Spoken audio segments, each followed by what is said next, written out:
Bam, we're right in there playing some more old school RuneScape. Late night RuneScape. What do we say? What do we even do? Oh, I need to do my, well, I don't need to do my dailies, but I can do my dailies again. And that is an opportunity that I shan't pass up. All right. All right, we get on over here. Get in there. All right. So this is going to be the last time we're going to be playing RuneScape, I think, this week. Well, no, wait. Maybe after the collab tomorrow, too. Ooh. Sneak in a little bit of RuneScape action in there. Wow. Wow. But yeah, we got some trees to chop down. And then, after we burn the city, Samurai, I actually don't know what we're going to do. I mean, that's kind of like the whole plan for today, to be honest. It's not like there's going to be an after tonight. We're not going to finish wood cutting tonight. You know what I'm saying? We got a lot more that needs to happen in a big way, to be honest. Ooh, more rations. Wow, don't mind if I do. Thank you kindly. All right, we drop this off. This off. Take the backpack off. Does this go in there? It sure do. Goddamn. All right, fantastic. Let's get the fuck up out of here. What are we going to say? Maximum. Oh God. Maximum silly minimum step. And this is obviously old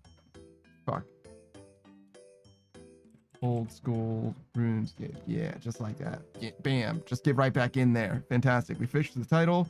I definitely pressed W for the first time, or D. Did you just rate it to me anyway? What the actual fuck is this? Saku? What the fuck? Saku, are you okay? What the fuck was that? Saku, what happened? Is everything all right at home? Are you well, brother? What the fuck was that, dog? And what was the thing that followed it as well? Are you okay? All right, cool. We'll just move on. We'll just chop down the trees. Don't even sweat it, bro. All right. Yeah, we're chopping down some silly steps. Maximum. Oh, what the fuck? There's somebody in my world. How dare? Wait, what axe is that? A dragon axe ornamental? How dare you? Hey, what's up? Thank you for the raid. We need to change worlds. We need to go somewhere else. It's not really a raid also. I don't think technically, but you know, whatever. Yeah, no, I got you. I think I get a little bit of what happened, but yeah, don't even sweat it, bro. We're good. We're chilling. But yeah, we got, oh my God, we got like 3 hours of silly sepping. Do you know how much experience that's going to be? Because I'm not actually sure, but I think it's going to be like 270,000. I think we're going to get like nearly 300K woodcutting experience, which is not going to make a huge difference today, but it's going to be halfway to the next level, which will matter not today, but tomorrow. Because if we do 3 hours today and 3 hours tomorrow, we are bin chillin'. You know what I'm saying? We're going to make some big gains. It's not going to be like a huge difference again, but it will be 95, which is like one step closer, right? And the idea, RuneScape, as always, right, is a marathon, not necessarily like a, you know, sprint, not like a short order race. So it's about chipping away, you know? If everybody in the world, right, went to Mount Everest and took a pocket full of sand, I don't know that the mountain would go away, but we would definitely be able to tell that we fucked that mountain up, dog. You know what I'm saying? And the pocket full of sand today is 3 hours of woodcutting action. That's the joy. That's the joy of the world that we're living in. And look at that. 70 fucking 81,000. Shee. Say less. You know what I mean? Say less. I actually don't know what we're going to do. Like after, I guess we kind of are committed to prayer, right? So we do wood cutting, we do prayer, right? Then I think we want to do a rune crafting last so that we can get as much through Guardians of no, Tears of Guthix as possible. So we can do Herb Lore? Maybe? No, Slayer. No, even better than Slayer would be Hunter. But we kind of sort of want to do Hunter in pairs, so maybe Hunter or Slayer would be fine. Because we want to make money, right? The idea is we want to make money so that we can do Herb Lore. That's really where we're at. That's what we should think about. So as long as we finish wood cutting, ideally we would actually do Herb Lore before prayer, but you know, I don't know if we can get past it. You know what I'm saying? If we can sneak it, we can sneak past booze by doing Herb Lore next. That would be fine and better, because we could just cycle our money and then still have all the money that we have, because it's going to be a lot harder to cycle money after the fact. You know what I'm saying? Just because we're going to have less liquid to like literally, I say cycle. So you're going to be buying stuff for Herb Lore. We're going to turn that into, we're going to buy the stuff to make prayer potions. We're going to turn that into prayer potions. We're going to sell the prayer potions back. And after we do that from 86 to 99, that'll be a net 9 or 5 mil loss. But we're going to be investing as much as like fucking at least 5 mil at a time. But we could invest way, way more than that. We don't really need to, though. Realistically, we just want to do, I mean, we just need to do as much as like we're willing to do at a time. Realistically, I'm thinking about it like in terms of the battle saves. That was kind of nice, doing like 10,000 at a time, but 10,000 Renar potions is like, they're like 4K each, dog. Like that's not gonna happen. That's like fucking 4 billion gold or some shit. Renar unfinished potions, I think it's about 4K, and 10 would be 40K, 100 would be 400K, right? So 1,000 would be 4. Wait, 10 is 40K, 100 is 400K, and 1,000 would be 4 mil. Yeah. So 10,000 would be 40 mil. We can maybe swing that, actually. But we kind of want to slow buy it too. The most, like, pinching pennies will make a huge difference on the Renar, to be honest. So buying 10,000 at a time overnight would be pretty fucking sick nasty. Sick nasty duders. You know what I'm saying? What are we doing? So maybe we should consider buying them sooner, because we don't really need the money now either.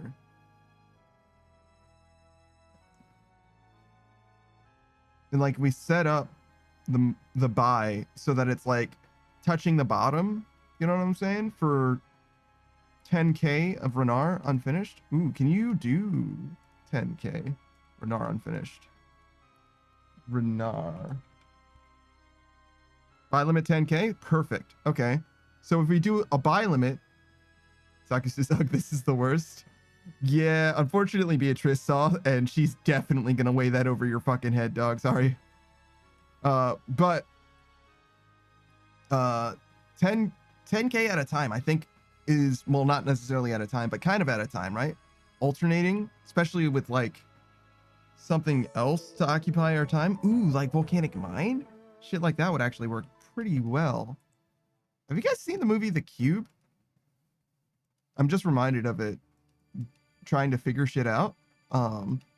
There's a lot of like, Savage suggested that I watch like a YouTube video describing like the math that's at play in The Cube, because I probably enjoyed The Cube a decent amount. It's probably a thumbs up for me, but it's okay. So the premise of The Cube is so the characters in the movie, there's like 4 or 5 of them. They each individually wake up in this room on the inside of this cube, this like all white room basically. And there's like in each face of the cube, each side of it, there is a there's like a panel, and they can go into an adjoining room, right? And they have no memory of like what they were doing before precisely. They just woke up there basically. They remember their lives and everything, but they're not sure what caused them to end up in the cube exactly. And there's a lot of things going on, like a lot of math involved in the movie. You can just watch the movie and enjoy it though, without understanding any of the math. But it's like a mystery suspense of as to why they're in the cube, and each of the rooms that are adjoining to the cube have a chance of being trapped, and each of the traps are different. There's like a laser room. There's like a wire, like sharp wire, like razor wire type room. There's like a poisonous gas room or whatever. There's like all kinds of different rooms, right? And the people that are there are like kind of like contestants in like a Saw game type of deal, right? And they want to live. So the goal that they're trying to accomplish is by, you know, traversing the room, the cube, to like find some way out, right?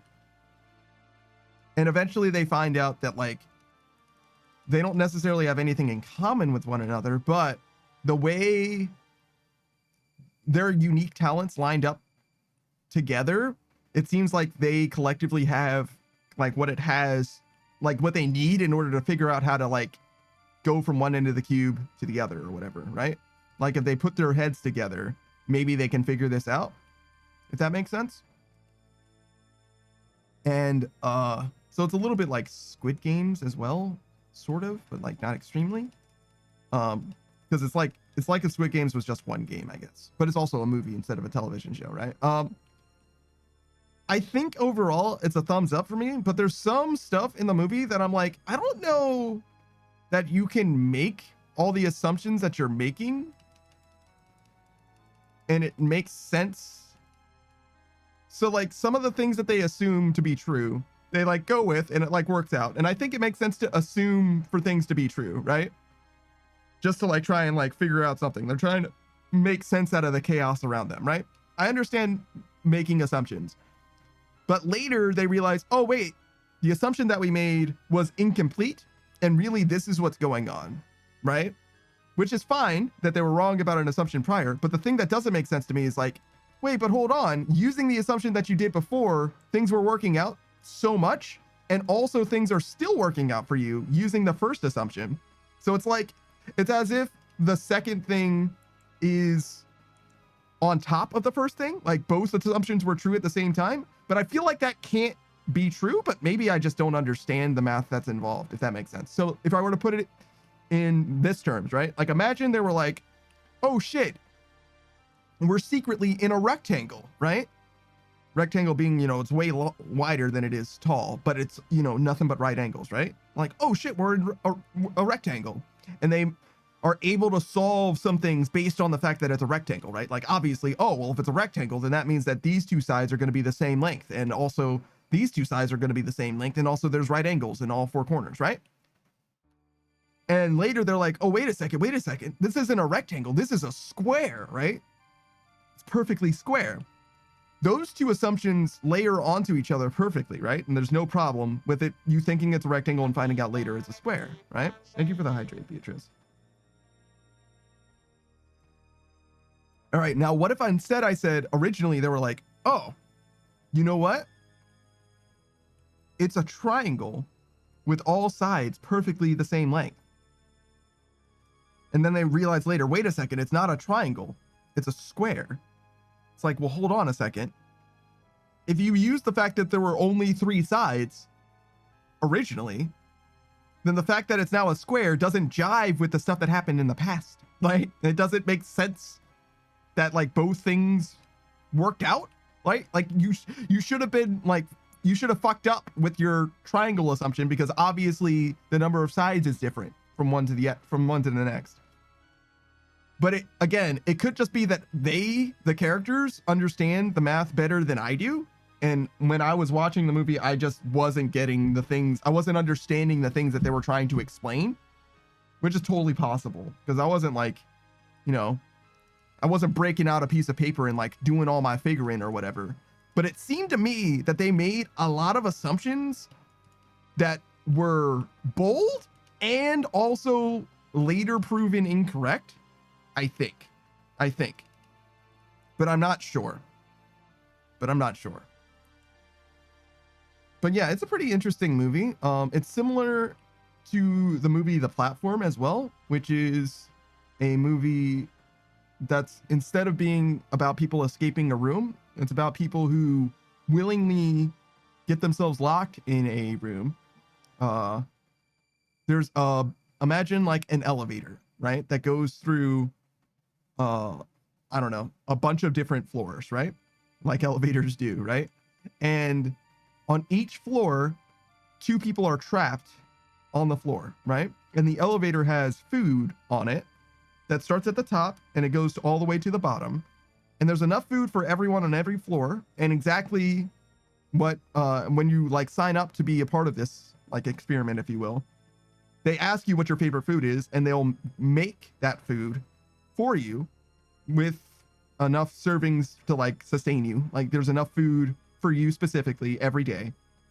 And the elevator starts on the first floor and then just goes all the way down to the bottom floor. And everybody's allowed to get, I mean, you can get whatever you want to get. Nobody's like there to enforce you.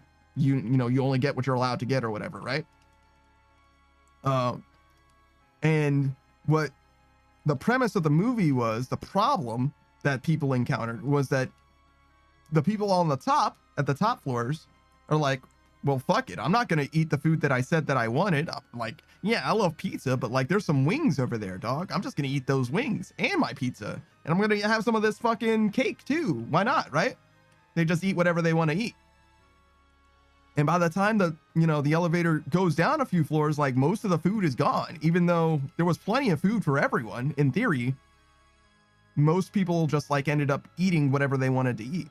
And that's kind of like the core problem of the movie, if you will, right? It's like probably something to do with like social commentary on like, capitalism and greed or something. I don't know. Beatrice says, oh, I've seen a clip of that movie on TikTok. Yeah, there's two of them. There's The Platform and The Platform 2. The Platform, the first one, is probably worth watching. It's a foreign movie. It's in Spanish, I believe. It's definitely worth watching. I'd say it's overall a thumbs up for me. I think it didn't do as much with its premise as it should have. I don't think it was as interesting as it could have been.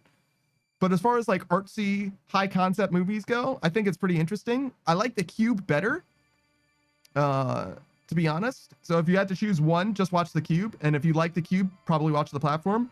I would recommend not watching the second Platform. Genuinely, the second movie, I think is bad. I think it's bad, genuinely. But the first movie, I think is pretty good. Yo, what is up, Saku? How's it going, dog? I'm doing all right. Are you doing some blacksmithing, brother? I'm making diamond bracelets. Ah, of course. In order to maximize crafting gains and also to make dollars later through your main. Of course. That is correct. Your two favorite things, leveling up your account and also making dollars on your main. The second one's a distant second, but it is up there. But yeah. So you wanted to do Dragonstone amulets as well, right? That was the plan? Yeah, already made them. Oh, I see. You finished all of those. And those go to your main as well? You don't like high outcome or anything crazy? I don't think I'll help them. I wasn't sure if they were like, good high out value or anything like that. I don't even think I've had a Dragonstone amulet before. Made salve amulets before. You got to make those yourself. I'm a little bit of an iron myself. I made a salve amulet or two. You held a Dragonstone amulet before. Did I need to do it for something? Yes. The achievement diary? Like elites. Yeah, okay. Gotcha. That would be the reason why I would have done just about anything that I've done, especially myself personally. It's like the achievement diary says specifically, we decree by on high or from on high, we decree. Do you think there's going to be a Varlamore diary? And more interestingly, what do you think the Varlamore diary is going to ask you to do? Like, what do you think the easy tasks are going to be like? Let's start there. I'd like a Varlamore diary. I'd agree. Yes. I think that there should be maybe a hunter rumor on the easy level, just like an easy level hunter rumor. Maybe do, what's the agility course like? Agility course is probably medium. Oh, it's Colossal Worm, so yeah, level 62. So yeah, about medium, somewhere in there. 50 or 62. Yeah. Basic is 50. Sure. Buy that. Then, let's see. Oh, there's Moonlight Antelopes, right? That's probably going to be part of it. Getting them in the trap. That's probably going to be later, though. That's a fairly high-level hunter thing, right? Yeah. Probably cook a sweet corn, because you can pick and cook a sweet corn. Okay, that makes sense. Moons Or of easy. Peril, somehow, right? Maybe. Let's see, what would it be? It can't be a combat achievement is the thing, but it's got to be similar. Let's see. Maybe it's like do all of the different Moons of Peril recovery stuff, like cook a thing, brew a potion, all of those kinds of things. You know what I'm saying? Like do all the different dungeon recovery stuff that you can do, because you never need to do any of that, right? There might also be brutal blue dragons in that dungeon. Brew double dragons? Brutal blue dragon, yeah. Oh, in the Amoxiclaw dungeon? True. Yeah. That makes sense. Kill a brutal blue dragon. Okay. What else? Do you think it's going to involve the red button, the yellow button, and maybe if there's like a blue button or something like that? You think it's going to involve those guys? Buttons. I'm sorry, they're not buttons. They're like pins or coins or whatever. Tokens. Tokens, yes, those guys. No, I think that's too niche for a diary desk. Oh, but what about, you remember the in Alderin, the new island in Varlamore? There's the wine, the shiny wine guys. You know what I'm talking about? Shiny wine. So the grapes shine, and you can pick them and give to the vineyard man, and he'll give you, you know, you have no idea what I'm talking about, do you? I don't know what that is, but that sounds like a diary desk. All right, so in Alderin, the island where the mixology stuff is, there's a bunch of vineyards, right? And those vineyards have grapes on them, and you can't pick them normally, but there's shiny grapes sometimes. And if you talk to the foreman, he will let you pick those shiny grapes. And if you fill a grape jug with the shiny grapes and give it to him, he'll give you like 25 gold or something like that. It's like fucking miserable. But he's like, oh, but if you keep doing it, I'll give you a special prize. Not that I know what that prize is. I did it one time or whatever. I did enough to fill it, and I was like, okay, I'm done. I'm done with this. Thank you. There's probably going to be mix a mal during mixology. Is it the MAL one instead of Yes, Mixlot the or mal. whatever? I see. Is that what that is? I don't remember the Yeah. highest level one. Whatever the highest level one is, I would guess is what it is, but I don't know. What else? They've got all kinds of unique shit. Something with Coliseum, maybe? No. Yeah, because there's an Inferno in the diary.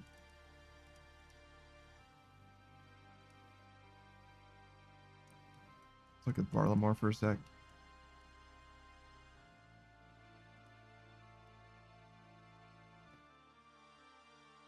Probably going to be something about blessed bones.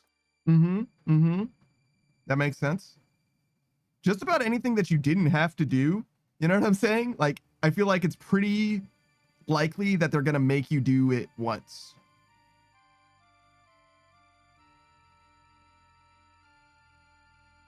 I don't know that there's too many, like, Slayer exclusive stuff that's, like, new in that space, though. So I'm trying to think of, like, level requirement type shit as well. Obviously, if they add sailing, they're going to add some sailing shit to the diary, right? Need to do that. Yeah, I hope not. Do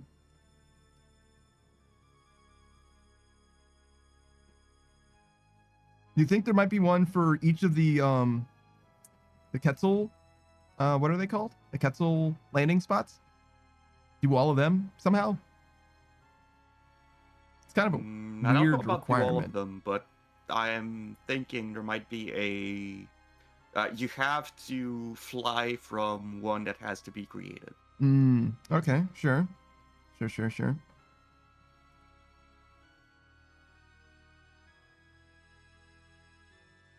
Is there anything else that's like strictly like new hotness, new shit from Varlamore?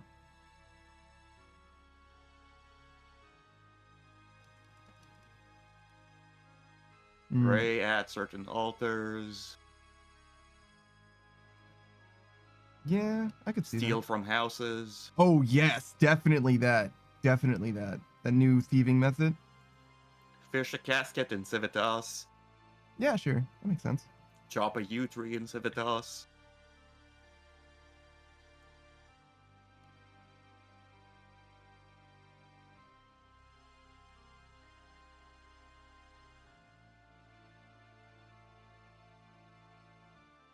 There's got to be something in these like towns because there's like 3 different towns that we like never go to or do anything at.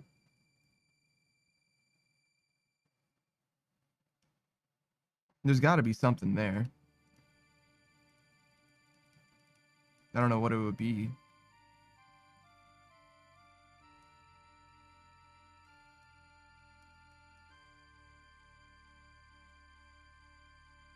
What do you think you want to get out of the rewards from Varlamore Diary?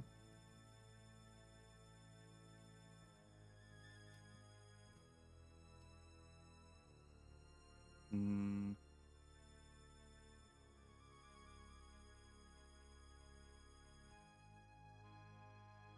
I'm not sure. Yeah, I'm kind of at a loss as well. I'm thinking like boss rewards. Um, it could maybe help you with Coliseum in some way. I don't know what it would do. Like cheaper deaths in Coliseum would be fine. Not a huge deal, obviously, but you know, could be cheaper.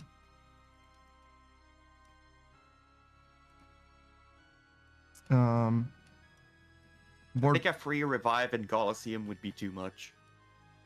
yeah, maybe, because it's kind of short too. Like, it wasn't too bad for Karamja Diaries to get a revive at Jad because you need to beat Jad to finish the diary. Mm-hmm. And I don't think that they're gonna make you complete the Coliseum like you were saying. Yeah. Huey, what do you think about like increased drops at Huey? Like, I don't know, like 50% more for the elite or something like that. Like whatever you got, you get 50% extra. Except for the tome, I guess. If you get a unique, you get a unique. Congratulations. But everything else, you get the seeds, you get double, well, not double, 50% more seeds. You get the leather, you get 50% more leather.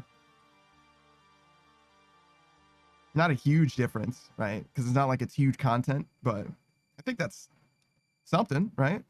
It'd be notable.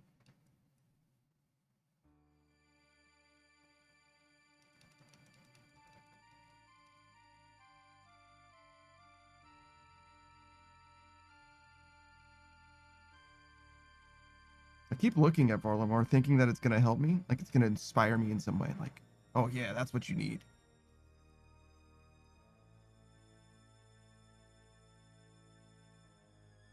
I don't think it's going to be, you're going to get anything that's going to help you with like mixology. I don't think that's going to get better. I think that ship's sailed.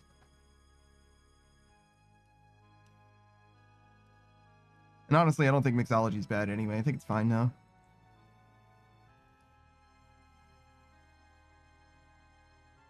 Really, they made it so that you can turn in all 3 potions and you get a little bit extra. And I'm like, that's all I really wanted. Like, thank you. That's good enough. I thought that that was obvious and like clearly something that they should do to make that mini game more, you know, easy to stomach the grind. And they did exactly that. And I'm like, great. I got the shit that I needed out of it. And now I'm done because I'm not going to green log that shit. I'm busy. Sorry. I would rather spend several million gold cycling through Herblore. That's more important to me. But I will save some dollars through Amulets of Chemistry plus the funny and silly little goggles, which was a huge quality of life buff. Oh, speaking of, the achievement diary has an item associated with it. What's the item? What part of gear? We've already got every piece of gear, right? Yeah, we already have all pieces of gear. Mm-hmm. In fact, we got like 2 main hands or whatever. We got like the sword and the flag or whatever. Something like that. Might have to be a main hand or an offhand. Mm. A torch, maybe? Yeah, we have the shield already, so it would be a torch instead. A Varlamore torch. I feel like it should help you in Varlamore in some way?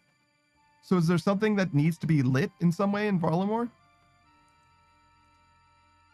No, but I was thinking like some sort of I don't know. I was thinking something that like, so some of them help you, like the Wilderness Sword helps you in the wilderness. The Falador Shield doesn't like directly help you with like Falador stuff. But It like, locates the mole. yeah, it does. The Kandarin one is a light source, right? So there's like some of them that have like actual like legit utility associated with them. So I was thinking like maybe something that's like helpful but not like amazing. So what if, you know, there's like the teasing stick, right? What if it's like a teasing stick kind of dealy? Yeah, that could work. Is that like equipment? I think it is, right? Like a main hand thing? I don't think it's equipment. Hmm. Let's see. But the hunter's spear is. Ah, I see. Fair enough. But yeah, it could be something like that because obviously hunting's a huge part of the Varlamore space. So it could be something that is useful for that, but isn't like necessarily better. It's just another option for doing that or whatever. Some of them do have like functions though. Do you think that the Varlamore one would do anything?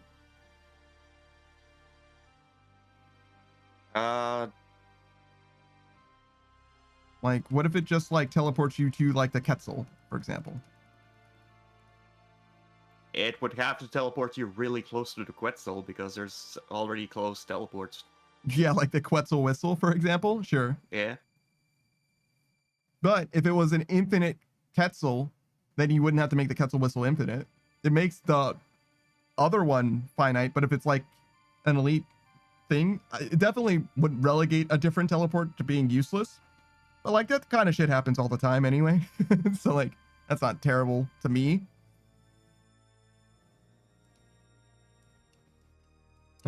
Teleports is obviously something that they do frequently, but not all of them do. So it could be something different than that too.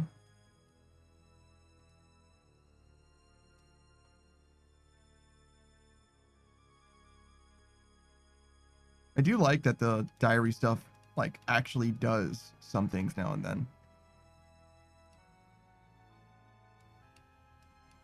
Oh yeah, the Kandarin helmet helps with like logs too, right? With logs. Don't you get like extra normal logs and like shit like that, like oak logs? I don't think so. It might not be the Kandarin helmet, but definitely one of them does with like extra logs. Let's see. I think it is Kandarin though. Kandarin helmet. Extra logs when cutting additional trees. I never knew that. Yeah. Savage would always say, "Oh yeah, I would get the Kandarin 1 helmet in order to do pest control in order to build the barricades more efficiently." That's like genuinely a use case for this helmet. It's not an amazing. Yes, cutting normal trees only. Yep. It's not an amazing use case, but it does technically work for that, you know? Wow. Learning something new. Yeah. There's still new things to be learned somehow in this game. Still somehow.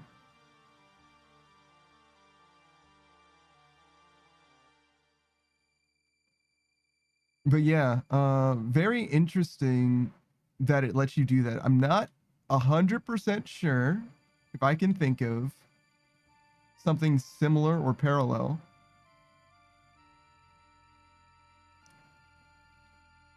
That it could do. Beatrice is gonna go sleep. All right, later. Don't stay up too late since you're both stream early. Oh yeah, true. We're gonna stream early together even. Imagine. But no, I am gonna stay up until 12:30, and then I do need to eat something. Or I go to sleep hungry and I wake up and eat something in the morning. Now you're thinking. That might be better. I don't know if it will be better, but it might be better. I could do oatmeal with fruit, canned fruit. I mean, I'll probably remove the fruit from the can, you know, to do the eating.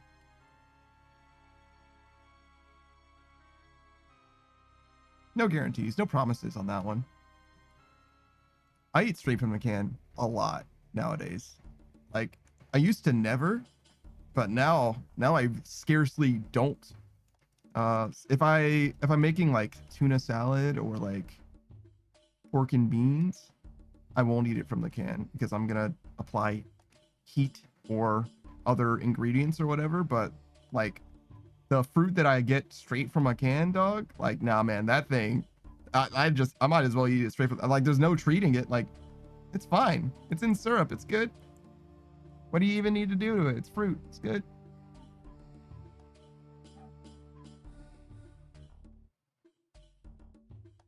It's a little hard to say, obviously, because when Varlamore Part 3 comes out, there's going to be some new stuff, obviously. And that new stuff might obviously lend itself to the diary and also to, like, the benefits of stuff as well.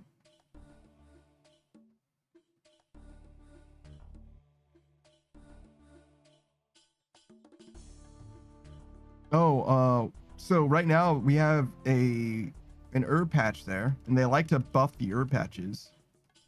The herb patch in Fortis Coliseum, well, near the Coliseum, or is affected by the Coliseum at least. It's not near it very, it's like kind of a city away. But anyways, it never has disease now.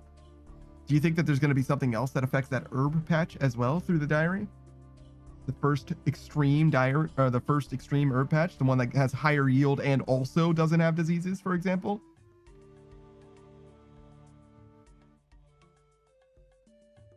Because usually you have to pick. Catherby has higher yield but is never disease free. And then Weiss and Trollheim, I believe, in addition to Fortis Coliseum, don't have diseases. I think it's just those three though. Oh yeah, there was I have to go check the Coliseum rewards. Oh yeah, I don't know what else it does. I knew about it in so much as it affected the thing that I care about, which is farming, right? It's like it does other stuff too. Let's see. Ability to use a bank chest in Coliseum. Ability to set Civitas's respawn. Okay. Oriana will purchase valuables for 10 coins more each. That's fucking terrible, but okay. The kids that tell you which house is vacant will say so freely. Okay. Coliseum with the Ring of Dueling, Herb Patch, disease free. Mm-hmm. And there's the salute. Wow. So literally just the emote is the end of it. That's... And the second best thing is the second best thing, which is the herb patch. That's fucking intense. All right. Well, cool. Have you looked into like what it takes to get that like glory? Like enough glory to do the things, whatever?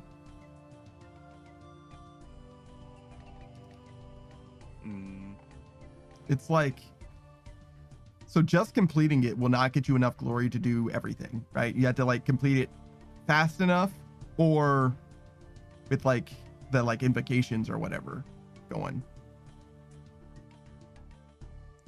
I tried to like figure out like what all I would have to do. It's a little hard to tell because like a human can only clear it so fast and stuff like that. So your time bonus can only go so high and all that as well. So it wasn't like super duper clear to me, but it seemed like the easiest way to get enough glory, for example, for the herb thing was to like low key kind of beat it and to beat the first part like fast-ish. Cat says yes, grind experience king. Yeah, that's what I'm doing right now. We're chopping mushrooms for, actually I wouldn't even say for profit. We actually lose money doing this. Not a terribly huge amount of money, but definitely a decent amount. Yeah, they're mushrooms. They're Sepps or Sepps, whatever. I call them silly Sepps. But yeah, that's what we're doing. We're chopping down mushrooms. We want 94 to become 99. And the way that we do that is by turning this 82 or 8.2 million into 13 million. 143 at a time. Kat says we put them on pizza, boss. I actually don't mind mushrooms on pizza. Do you have a favorite pizza topping, Saku? Favorite pizza topping? Yeah.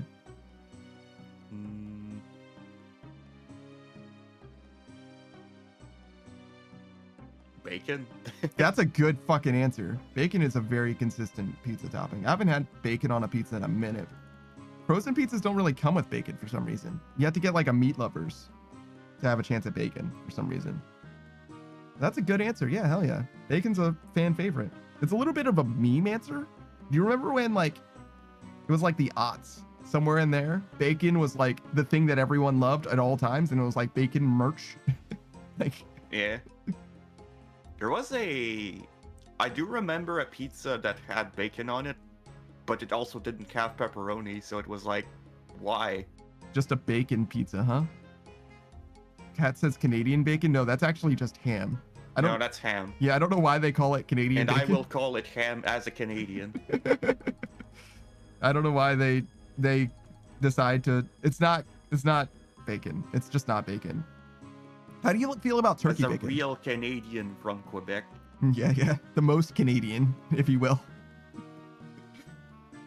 How do you feel about turkey bacon and bacon alternatives? What is turkey bacon? It's turkey, but it like kind of has. Is it just turkey, or is it something more? It's kind of has the consistency of bacon, so it's like bacon shaped turkey. Yeah, and also it kind of has like the texture of bacon, kind of, sort of. I guess I could try it. Yeah, I don't think it's good. I like it, but I don't think it's like bacon. You know what I mean?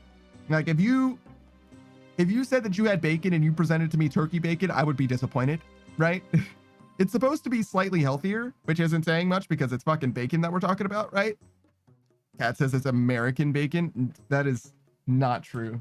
You're a sinner for saying that.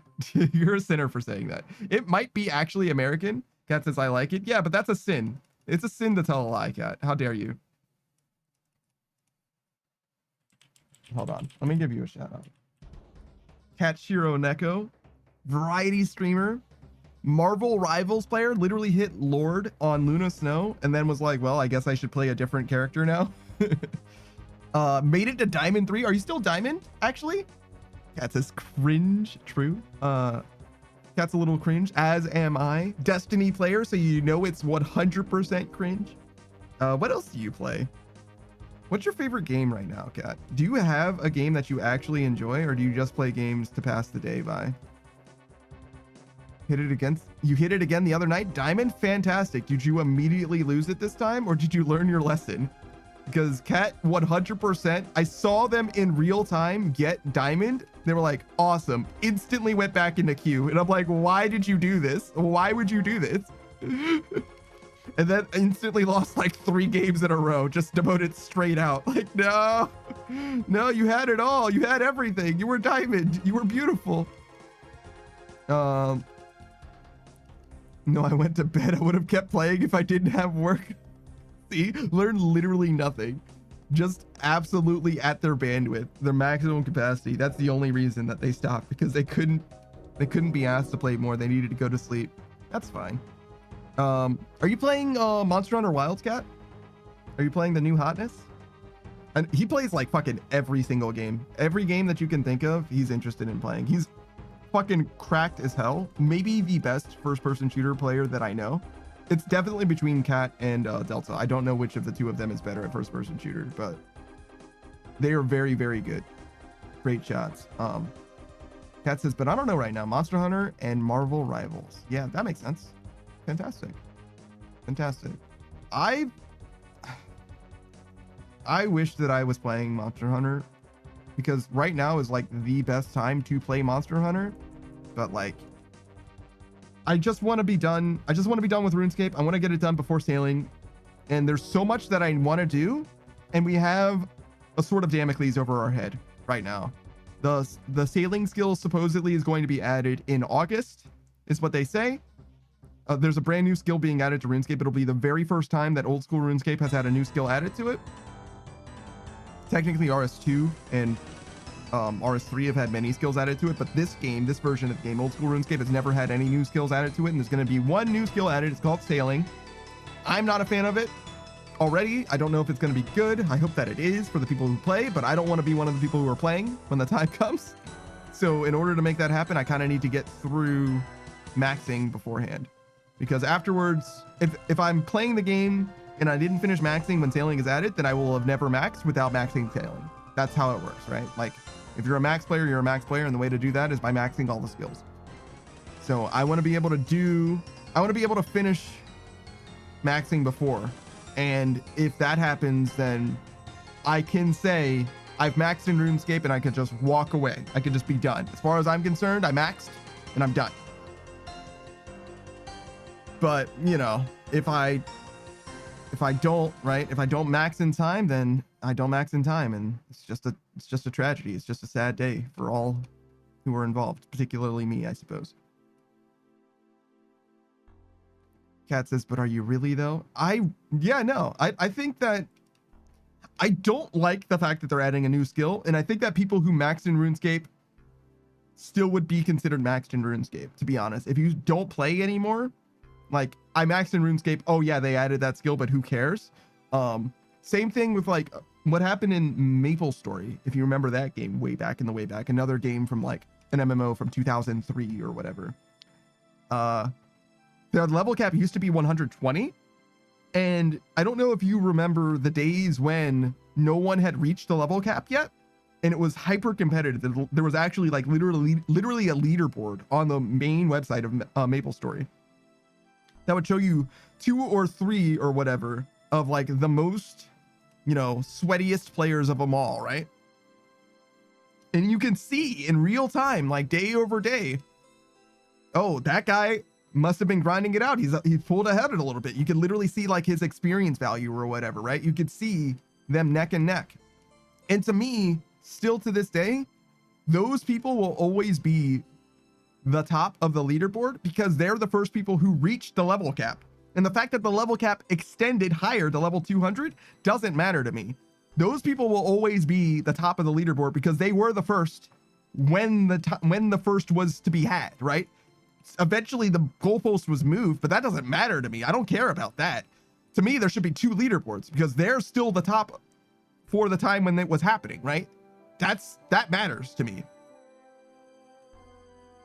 And it's like achieving a world record. You know what I mean? Like, they're still a world record holder. They're not the current world record holder, sure, but they definitely are a world record holder presently, in present tense, I would say. Because, you know, that legacy version of the game is gone. You can never beat them at that time, period. Like, it's gone. It's over. There is no way to beat them in the past like that. And I feel like the max cape should be exactly the same. And I don't like the idea of them removing max capes from players because there's a new skill added. In the same way that I don't like that leaderboard switch up happening. And as I understand it, MapleStory does have a legacy leaderboard specifically for them, which I think makes a lot of sense. And I will, to the contrary though, when it comes to this game particularly, they add quests to this game very regularly, and what they do is they just take away your quest cape. You no longer have access to your quest cape, which I think is fine in the context of quests specifically.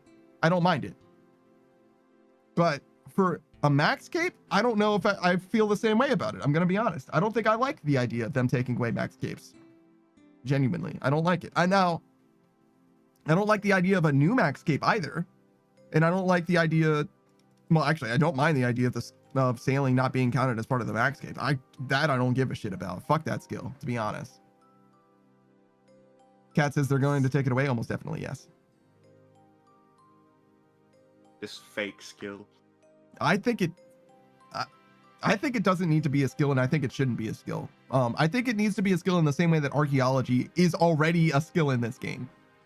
Can you max archaeology? No. Can you do archaeology? Absolutely fucking yes. You can go right here, up and around. Right here, there's an archaeology table. You can clean up some fossils. You can go ahead and do whatever archaeology you want to do. There you go.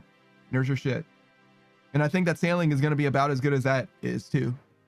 Which isn't even like the worst, because if you want some fucking Slayer experience on your skiller, there you go. There's your archaeology for you, brother.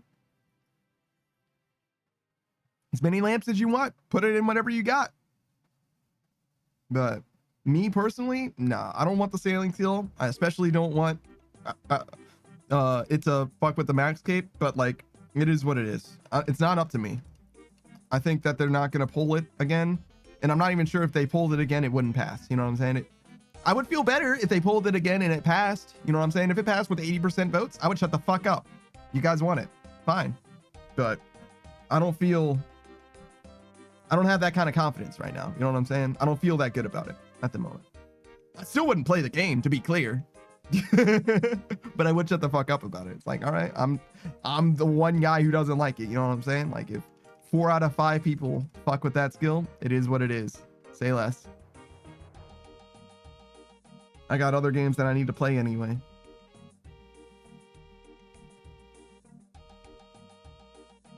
I got a whole ass backlog. In fact, I actually don't have that many games. I looked at my Steam.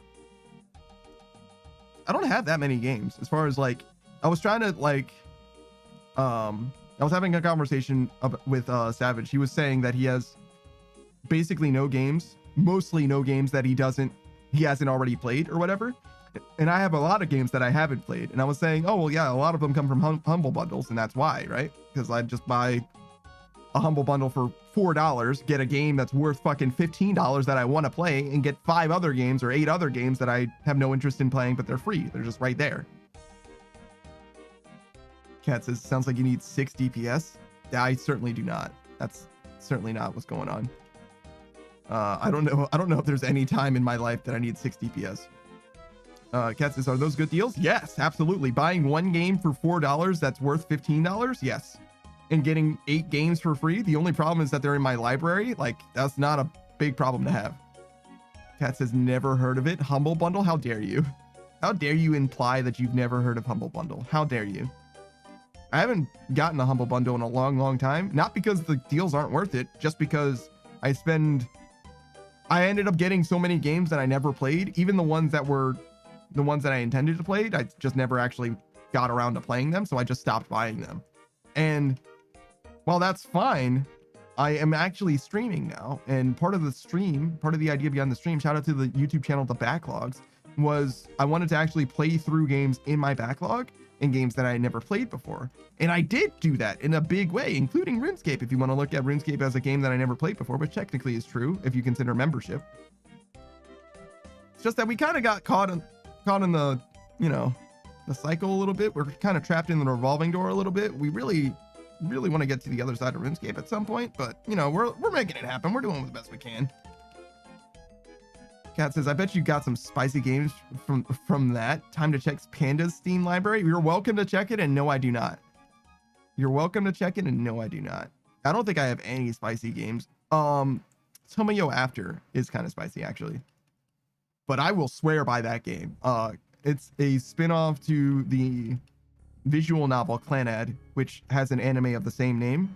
And I care about that franchise extremely deeply. And in fact, everything by that studio I care about very deeply. So that's approaching the steamiest game that I have on Steam, which is a funny way of putting it, I think, in retrospect.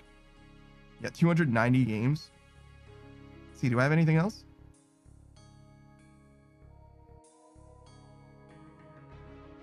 What the fuck is Costume Quest? Oh, it's like a wholesome Scribblenauts looking. I don't know what the pony is either. Baldur's Gate 3 has sex in it. It's pretty steamy. Eternal Senia looks like it might be a porn game, but it is not. I had to double check. I had to double check, to be fair, but it is not. That game's actually free to play. You can beat it in a day. 6.5 hours. You can beat it in a day.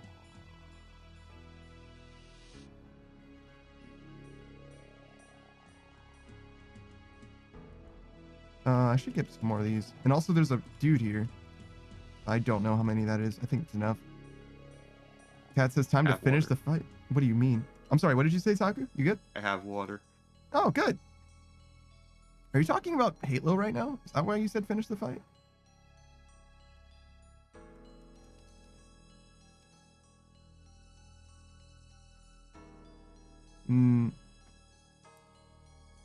Oh yeah, he's right here. Wait, this guy's name is AM Iron Man? That's crazy.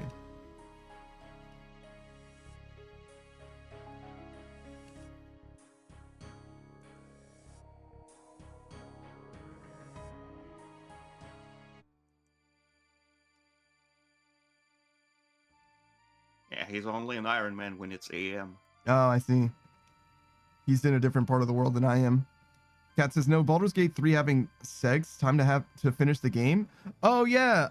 Maybe I will play through Baldur's Gate 3 one day. Maybe. But not anytime soon, I don't think. Obviously. Let's see. What else do I got here? I'm in H's right now. Neptunia is a little bit lewd, but not very.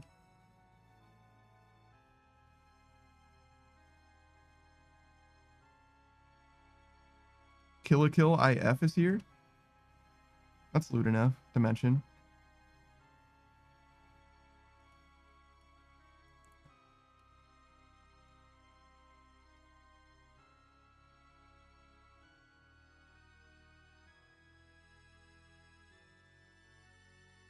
Metro has a boob in it.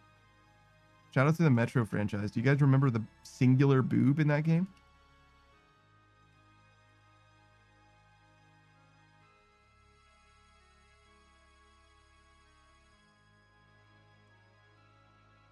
Yeah, most of the way through this stuff. I'm really not seeing anything.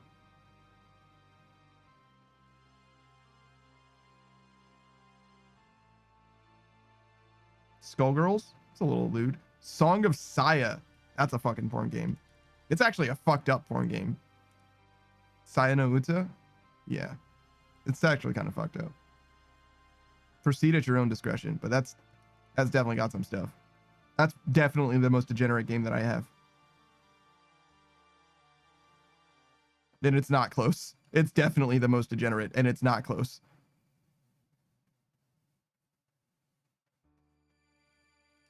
There you go. That's the one. I'll wear that one. I'll wear that one. Yeah. That's an L for your boy. That's fair. It was a horror game, right? I mean, sort of, I guess. It's fucked up is what it is. But it's one of those things where, you know, it's like, what's the most fucked up thing you've ever seen? Okay, I'll try it. You know what I mean? It was one of those, kind of, sort of.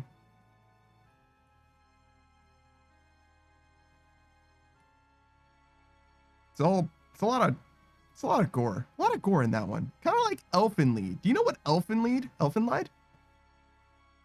You know? I've heard things about that. Oh, okay. I was like, is that one famous enough? That's actually a really fascinating anime when it comes to the intro. The Elfenlied is like Elfenlied opening is like very like hymn-like, very like church feeling or whatever. It's like da na na na na na na na na na na na, like that. And it's like singing in like Latin and shit. And I was like, where the fuck did this song come from? Like, why does this anime have an opening like this? Because they fucking made it specifically for the anime. Like, that song didn't exist before that anime. It's just for that. Cat says I never beat it. I used to love those games, the Mega Dimension games, Hyper Dimension games. I have some homies. I literally have a friend called RG Noir, in reference to Noiru from Mega Dimension, Hyper Dimension, same thing. The PlayStation stand-in. And she, as well as a few other homies, were like pretty big fans of the franchise.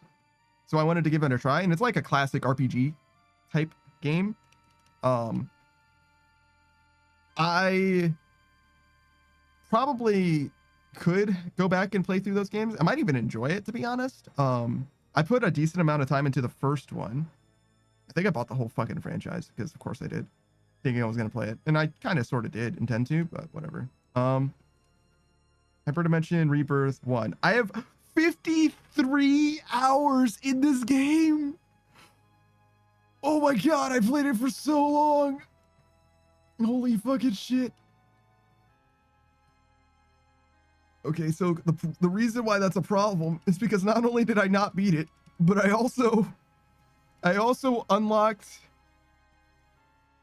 I got to the point in the game where the DLC characters were added to the game, right? And in addition to the DLC characters being added, there was a dungeon, right? That had like level 10 enemies, level 20 enemies, and like level 40 enemies, and maybe like level 70 enemies, something like that, right? And the level 10 enemies gave you a lot of experience for level 10, which is where I was when I unlocked the dungeon, right? And you could just barely sort of beat the level 20 enemies, which gave you a fuck ton of experience, right? Because they were level 20 and you were level 10, right? And so I grinded the shit out of them until I was level like 20 something or whatever, right? You know, and the level 40 enemies, again, you could just barely beat, just like barely beat them. And it gave me a fuck ton of experience again. So I got to level like 40 or whatever. And then I started grinding out like the level 70 guys or whatever. And I don't know what level I am now, but I imagine it's like towards level 70 or something. And then I was like, oh yeah, right. There's like game. Like there's like story. Like I could like do the story. I could like progress in the story instead of just like grinding out these levels forever. And so I played through like one story mission and then I just never played the game again. That's kind of what happened. I kind of just like grinded the shit out of the game and I was like, oh yeah, right. I'm supposed to like be playing the game and like stuff. It did feel like the DLC characters were a little too strong. I don't think that they're actually like amazing, like busted. They might be strong. I'm not sure. But I think that the way that they designed the DLC characters was that they're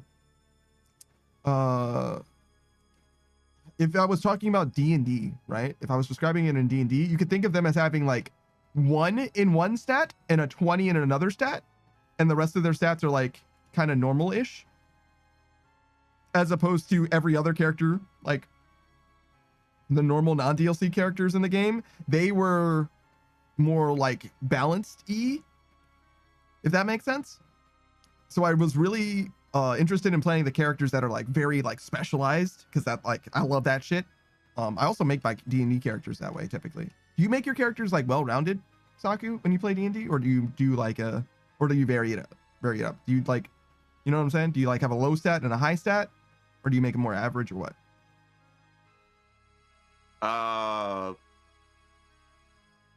I tend to put the stats in a way that's good for the characters class. That makes sense. I guess. That makes sense. Yeah. So for your fucking paladin, your charisma is the highest. For your ranger, your dex is probably the highest. And then you do like the next highest is like your spellcasting stat or whatever. Sure. Yeah, go along with the importance of the stat as well. Sure. Obviously it only super makes sense to have the conversation that I'm having if there's like different ways of generating a character, right? You can have like the point cost model. You can do the classic 46 minus the lowest or whatever. You can do static, where it's like you have 118, 115, 113, 2 12s, an 11, a 10, and an 8 or something like that. I think that's too many stats, but you get what I'm saying. Like there's a static, this arrangement of like, these are the stats. You just choose which stat is which. There's a bunch of different ways you can generate a character. None of them are wrong, obviously.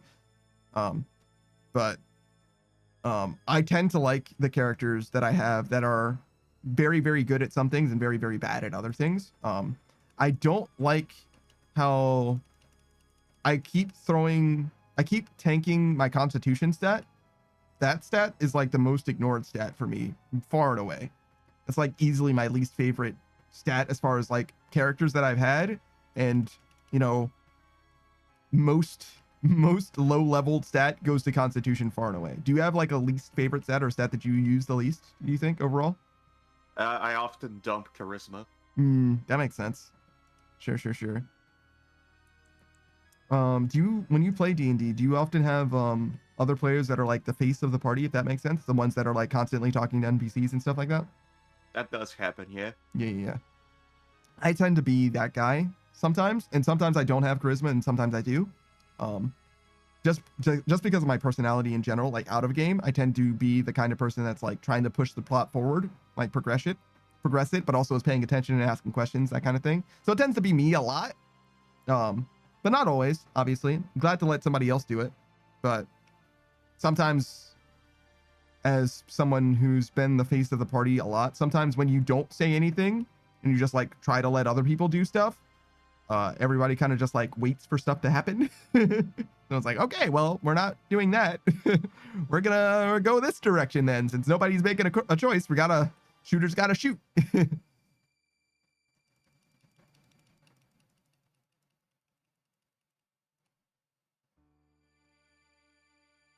Have you ever had people that were trying to like grind in a D&D type setting? No, I've never been with people like that. Yeah, I've heard of that, but I've never had that myself at all either. Which is like weird to even think about it that way. I think that they learned how to play D&D from like Skyrim or something. You know what I mean? Like they learned from video games how to play. Like it's weird to have that perspective, I would say. I guess I don't necessarily have a problem with it per se, but not at my table. You know what I mean? You're not grinding at my table. That's not happening. Kitsune switched from an experience-based system to a milestone-based system for leveling up. So like you can't really grind that because it is based on story progression rather than killing as much mobs as you can. I agree with that as well. I think experience in D&D is like a pretty archaic thing, and also like weirdly balanced originally as well. Like the original version of D&D, like straight up Dungeons and Dragons, not even a D&D. Like you got more experience if you killed something by yourself rather than in a group, right? Which kind of makes sense, I guess. Like the experience was divided across the party, and I think it still technically works that way. But like if you were a level 1 character and you killed by some happenstance, like it's not even like an amazing mob. I want to say like a ghoul, right? Like not even like an amazing thing, but like kind of a dangerous thing. They got like paralysis and shit, right? It would give you like maybe like somewhere between like 40 and 60 experience. Which, first of all, that was like a fight to the death. Like you very narrowly survived that shit, if you survived it at all, number one. And number two, 60 experience. And I think that the leveling system has always been, you level up for the first time, not at 60, not at 100, but at 300, I think. Which is like, why are you guys so mean? Like, why do we have to fight so many things? It was a very risky fight too. Yeah. One touch and you're probably gone. Oh my god. I'm so sad. Just break this, please.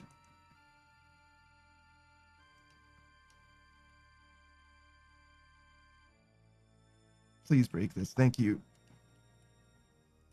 Just tanking this dude. Because I literally left just a little bit early because I thought for some reason that the thing was done, but it was certainly not done.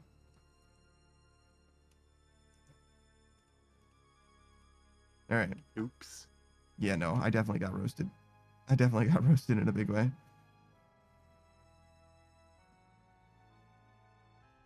But we got through it. We survived somehow. Inexplicably, even, perhaps. Well, I mean, we have food, so I guess it's certainly not inexplicable. Do you have rules for TPK in your games of D&D? Rules for TPK? Like what happens if there's a total party kill? I don't know. I don't think we have anything specific for what happens when that happens. Makes sense. A lot of people don't, I don't think. Sometimes I've heard there's like a some people that do like a save kind of deal where it's like, you know, they they fucked around and TPK'd, so they like, okay, well, we're gonna go back to like this and play from here, knowing, hey, maybe we shouldn't do that or whatever. I've heard of that, which is like very crazy to me. I never would have even occurred to me to do that.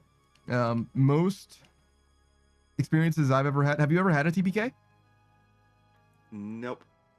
I certainly have. We have lost characters in fights, but we've never had a full TPK. Sure. I certainly have. I've never been a DM for a TPK. I've seen a scripted TPK. Oh, yeah? That was a bit different. That's interesting. Like, the characters were put against a demigod and they all died, but they were eventually all rezzed as part of the story. I've had something like that happen. I've been a player for that once, but I've had actual TPKs as well. A few times actually. Once with the DM who was very new, first time DM, if you will.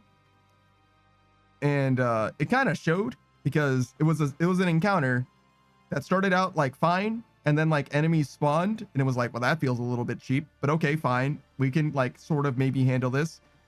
And as we were like fighting for our lives, like barely making it, like just like barely like making it through to the other side, he also spawned in a dragon, and I'm like, dog. Like, yeah. Like, you need to be able to adapt. Like, dog, did you not see us struggling, dog? Like, what the fuck? Do you want us dead? And like, he sure got us dead. Like, he sure did it. It's like, okay. Well, I mean, cool, you got him. If that was your goal, you fucking accomplished it. Because it was probably too much even before the first spawns, but we might have been able to maybe survive. But like, and we were also like first level characters. Maybe we started out level 3, but it was literally the first session that we played together. It was like, I don't know, dog. That seems like a lot. I don't know if I would have done all this. Level 3 is not the time for dragons. It wasn't like a whole ass dragon. It was like maybe a young dragon or whatever. But like still, that's like CR6. You know what I mean? It's got a breath attack. It's like, like it's still gonna fuck us up, dude. Like it has a breath attack of probably your hit dice. Yeah, like it was not good. It was not good. I don't think it was like a whole ass dragon. Let's see, D&D 5e dragon, and not an adult red dragon. A little less than that.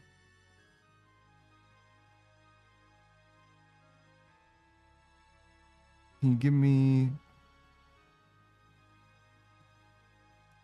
Okay. I mean, yeah, no, it's like, here's the monster manual. Here you go. I have a monster manual right over there. A manual, if you prefer. Right over yonder, but I don't feel like standing up and going to get it. So I'm just going to use the internet instead. I think that didn't help me at all, actually.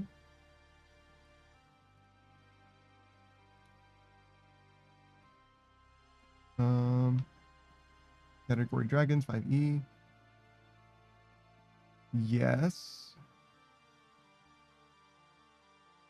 Sure, we'll go with the blue one. Do you come in different flavors? Nah, it's just like a Wikipedia page. I want like stat blocks, dog.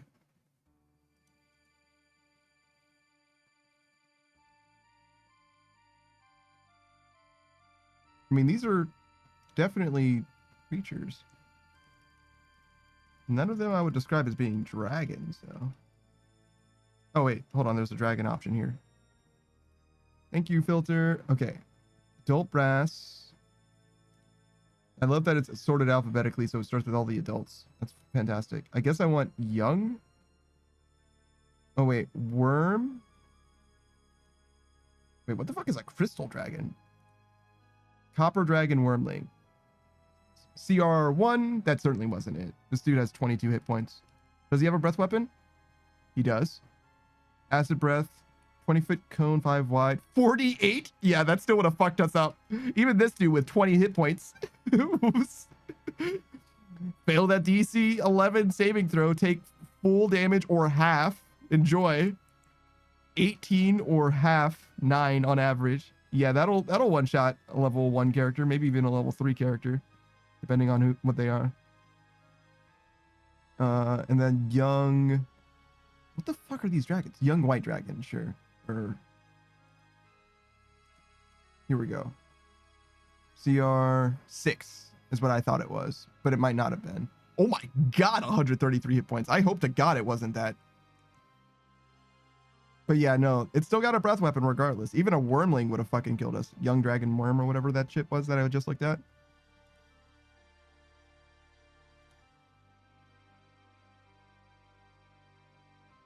What was your name? Copper dragon wormling, yeah. Oh, well, this one's not so bad. Wait, no. It's got the acid breath. Yeah. The slowing breath isn't that bad. The status effect breath isn't the worst. It's, can't take reaction, speed is halved. It can take either an action or a bonus action on its turn and not both. That's not that bad. Like, sure. That's a fine status effect to apply to anybody at any level, but holding 18 damage or half based on a dex save, even though the dex save isn't high, is enough to kill a level 1 character for sure. And even, let's see, if you're a barbarian, I think it's 12 and then on average like 6 plus con, so we'll say 11. For level 3, you would be at 22 plus your 12 is 34. So yeah, that would be half on a good day, or 9, I guess, would be less than that. A quarter on a good day. Yeah, I don't know. I don't know if I would hit a first time party, first time players too. Not like my first time playing D&D, but the first time I played with that group, like I knew half of the people there or whatever. No one there knew everyone except for the DM himself, which is like not a problem, I would say, but definitely.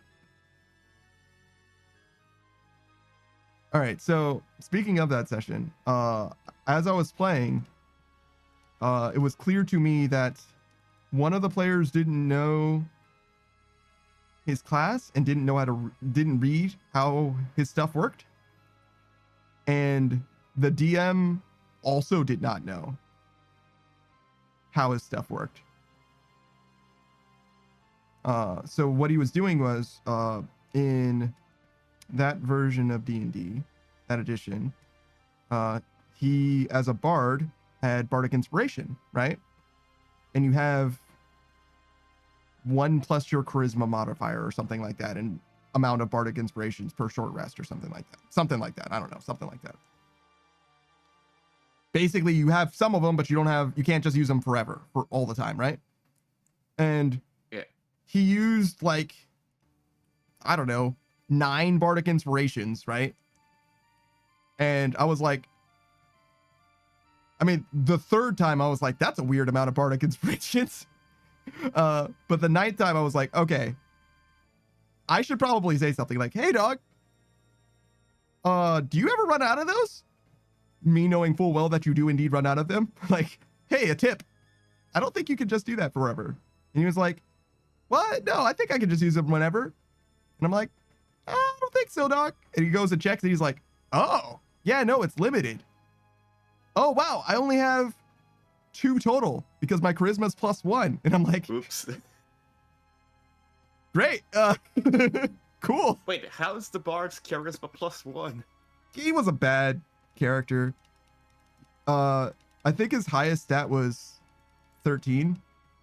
Oh, yeah, just rolled shit. Yeah, I think his highest stat was 13 and his lowest stat was... He put his highest stat in charisma. Yeah, that makes sense.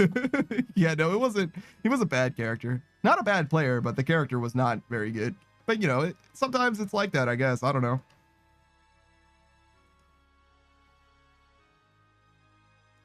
But yeah, not a big deal, obviously, but it was one of those things where I was like, should I tell them? Like, I don't want to like fuck with the feng shui of the, you know, the room or nothing. I don't want to be like, you're playing the game wrong, but like, dog, you should like not let them do this for free forever, dog. Like, it's not supposed to work that way. It's a little too free. Maybe I shouldn't have said anything because he hit us with a fucking dragon leader. Fucking, we need to be OP. You might have survived with that. No, I don't think so. I don't think it was close. But, and I hope he didn't balance it around infinite bardic inspiration bard as well. He's like, well, what if the what if the thief gets sneak attack every single round, every single time for forever? You know what I mean? Like, we gotta balance it around that amount of damage. It's like, that's too much labbing, dog. Like, things don't work out that well all the time. Shit. Yeah, but what if all my players crit every round? We need to make sure that they have a challenge. Oh well, we were challenged. But yeah, it wasn't a bad time. But it was definitely the most one-sided D&D experience I've had. Which is saying something, because one of my other homies, his campaign is known in our group as being like the Dark Souls of D&D, because shit is never free. Every action or inaction that we do has consequences, and it's always pain. You can't save the orphanage without suffering, and you can't ignore the orphanage that's on fire without also suffering. I don't know why exactly, but it feels like Dark Souls. It comes across as that way.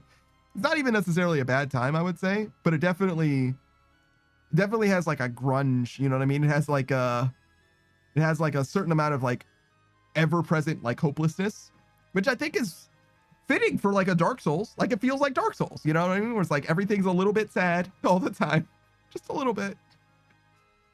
You don't feel quite like the heroes. You feel like the scrappy upstarts that are constantly being humbled, but maybe sometimes making it out with your life. You know what I mean? Which is an interesting setting, an interesting atmosphere. I tend to have a little bit of like a high magic sort of like, you're like chosen ones, and you feel like a chosen one. You feel like it's closer to like a Dynasty Warriors to a Dark Souls, if that makes sense. Where you're like, you're mostly going through encounters, but the problems are like either logistics, running out of stuff, or tackling somebody who like is like, you know, big dick on campus, you know, running into a Lubu if you've played Dynasty Warriors. That's typically the type of game that I would actually have myself. But it depends, obviously, because in my favorite campaign module, if you will, is Curse of Strahd. Fucking love Barovia very, very much. I fucking love that place. It's a haunted ass place. I'll tell you all about Barovia if you want to know about it. And in that setting, it's like very well defined. The world is like very firm and grounded in a lot of ways.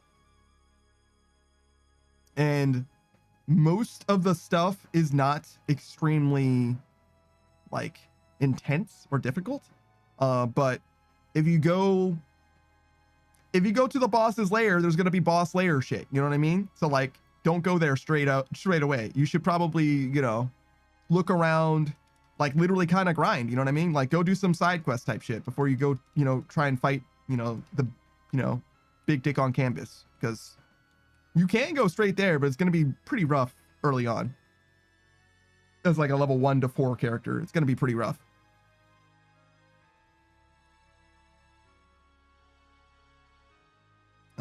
But yeah, I very much love that setting in particular. Now, what kind of campaign do you guys normally play, or do you have like an atmosphere about it that you could describe or qualify? I'm not sure how to describe. Makes sense. Especially if you pretty regularly play with the same people. It's like, well, it's the D&D atmosphere, right? Like, yeah.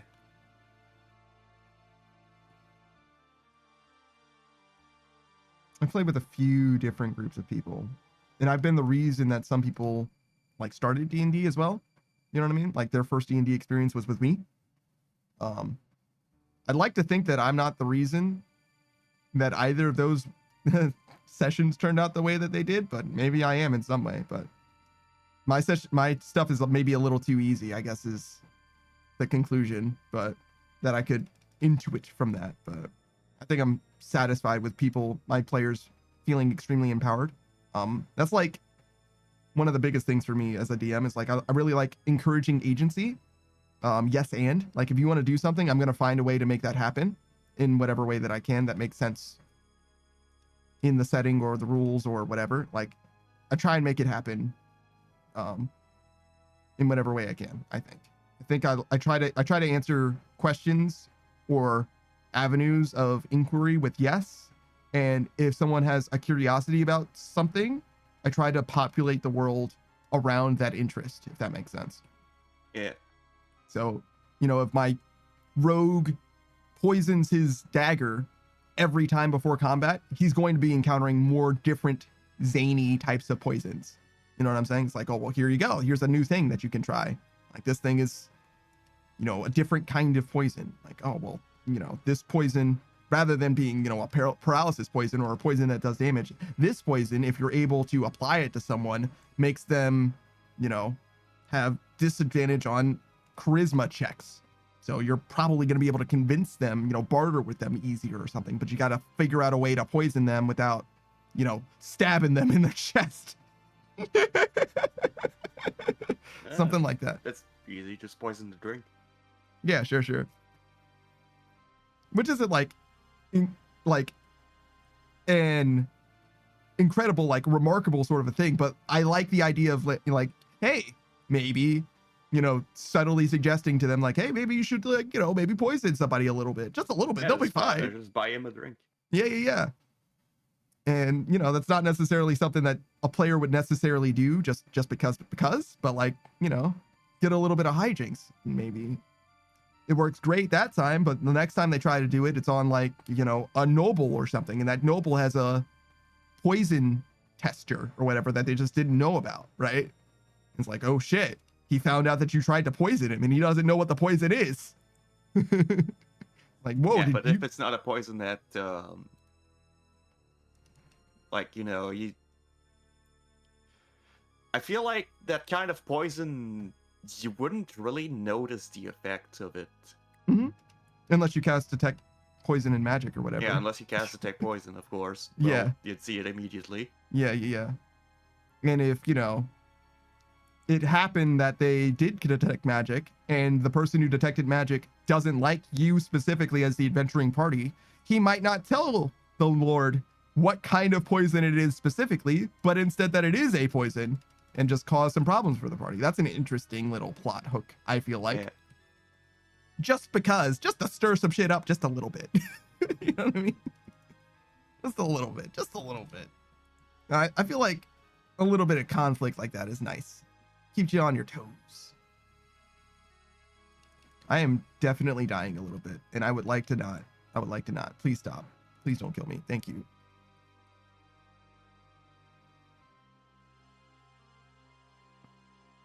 Oh man, we're halfway there. Living on a prayer, rocking that 141K right now. Is today Saturday? It is, right? Okay. So we actually will stop in an hour. Okay.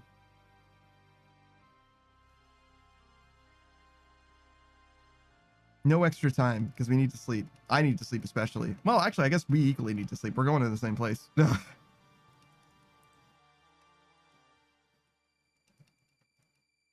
Shout out to Satisfactory. Oh God. Please don't kill me. Don't do it. Don't do it. No, don't do it. All right, we're good. I don't even need these mushrooms. We're not resetting again. I mean, we are resetting. We're doing a full reset, actually. I'm not trying to do this full run with 26 HP. I'm not a crazy person. Not that crazy. Not today. No, not today. Did you know that there's a diary in the swamp? In the swamp? Yeah. There's an archaeologist diary and a guy. He's like gone crazy. I didn't find it. Yeah. I'll show you. I've never gone there, but I looked it up because I was like, wait, what the fuck is this thing? And it's a special like one-way teleport. And then there's another one-way teleport that'll take you out again. What? Yeah. It's just got lore in it. I don't think it matters in any way, but it's got a little bit of lore. Hold on. We'll get there. After I reset, it'll be there. Oh, I'm not sharing screen here. You can look. If you want to look, you don't have to, obviously. I want to give you the option. All right, we go back, we bank, we get our health, and then I'll show you.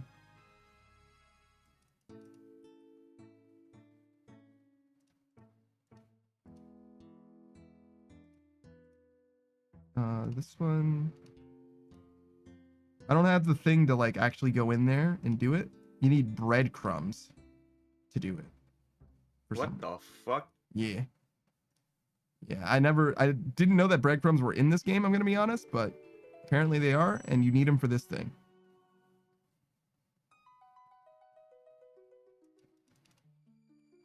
All right, so we go here. And this right here, you see this guy? This bell shroom? You can investigate it. What? Yeah. And if you investigate it with breadcrumbs, it'll eat the breadcrumbs and send you...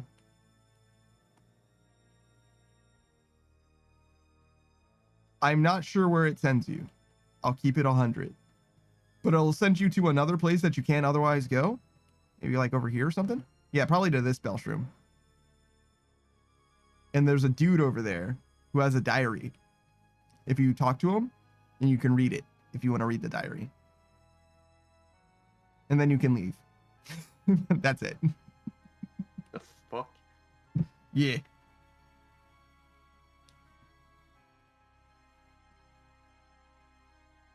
The wiki told me all about it. And I trust the wiki with my life. The wiki would never lie to me about such a thing. Never.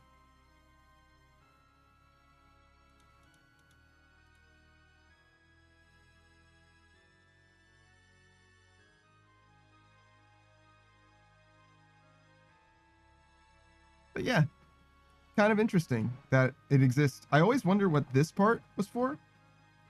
And I guessed it was just for set dressing, but apparently you can kind of go over there, at least a little bit.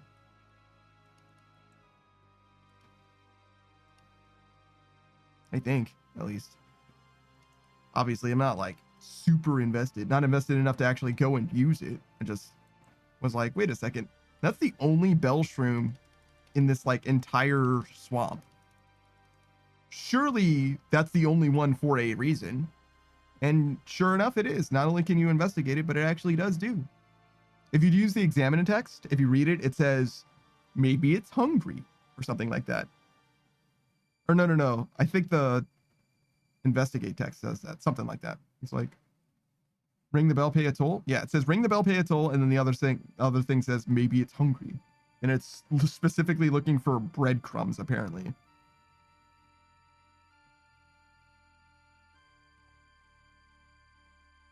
Weird thing for a bell shroom to ask for, but maybe it's a reference to something.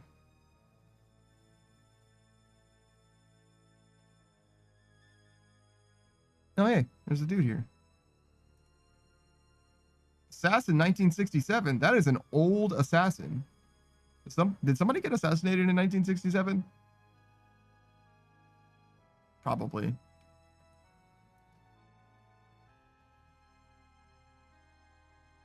It's almost 60 years ago? God damn. 58 years ago, about? Yeah, I think so. 2 less than 60, I would guess.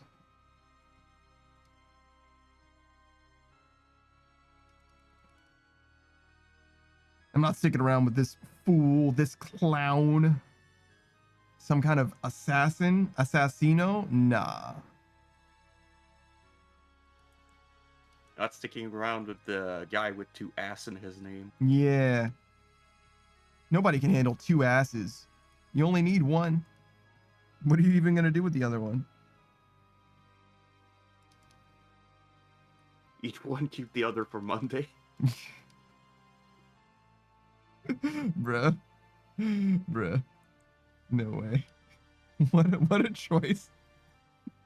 I mean, sure, yeah, that makes sense.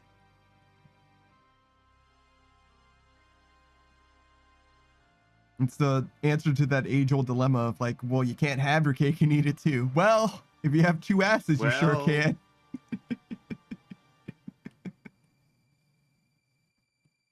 Damn.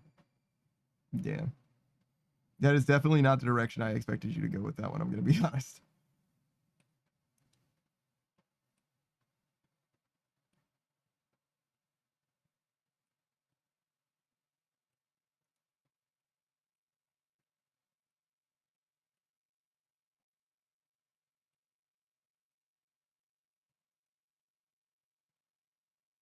feel like I should be paying more attention to the environment. Now that I found one Easter egg or whatever, I'm like highly attuned to the environment. I'm looking for any small detail because there's all kinds of silly shit in that, like that in this game, you know, like lore and stuff and world building as well.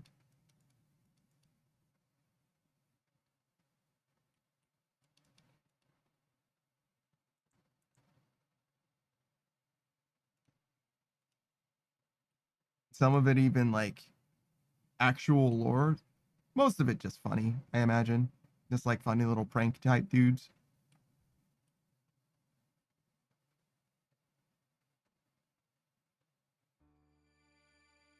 Oh yeah, I should change the music. Just change worlds. Of course, we'll go with Stones of Old.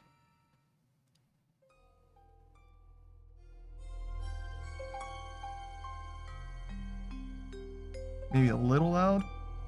Turn it down just a little bit. That's fine. Oh, drop the things and don't teleport. Good lord.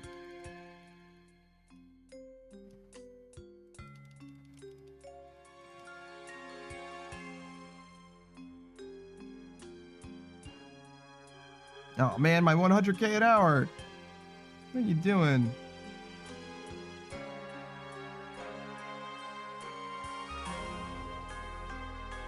I feel like it's a little loud, but I think it's fine. The audio waves say that it's fine, but I don't trust it. We'll go a little more.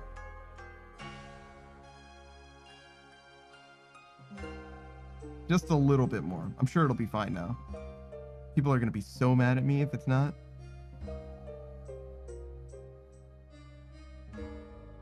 They're going to go into the YouTube comments and be like, oh my God, I can't believe this guy. Can't even hear him. I had to turn the whole video down.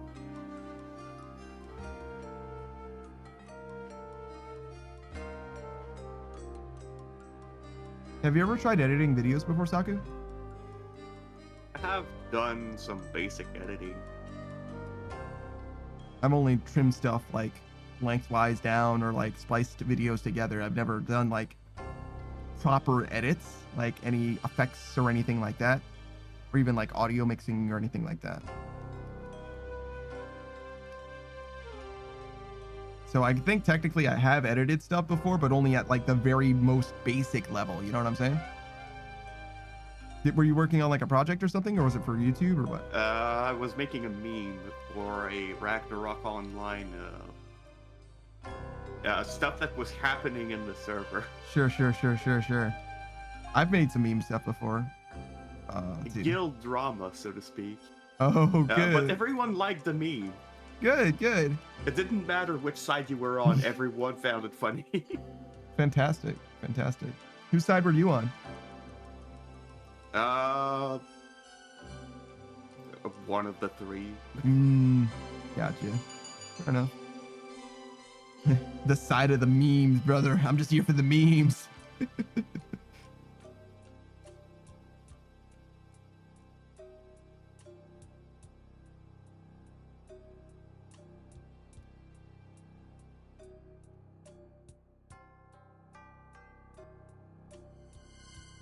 All right, drop things. There was three guilds basically during the they call it the War of Imperium. It's a guild siege power that happens. Okay. And the guilds get to capture castles. Mm-hmm. And then they can invest in the castle's economy to get rewards from it. Sure. Okay. Every day. Do you basically capture the castle and then feed it like money or whatever, and it gives you more stuff out? Yeah. Okay. And the castles open once a week at the same time. Okay. And basically there was 3 major guilds that fought over these castles. One of them was a guild that was power by numbers, which they weren't very good, but since there was so many of them, they just like you couldn't really win. Yeah, I got you. Zerg. And there was another guild that they didn't have that many people, but they had a strategy. Mm-hmm. And they were able to fight back against the lots of people guild. Yeah. And then there was my guild who was kind of trying to do like the guild that was strategizing, but in a less elitistic way. Okay, sure.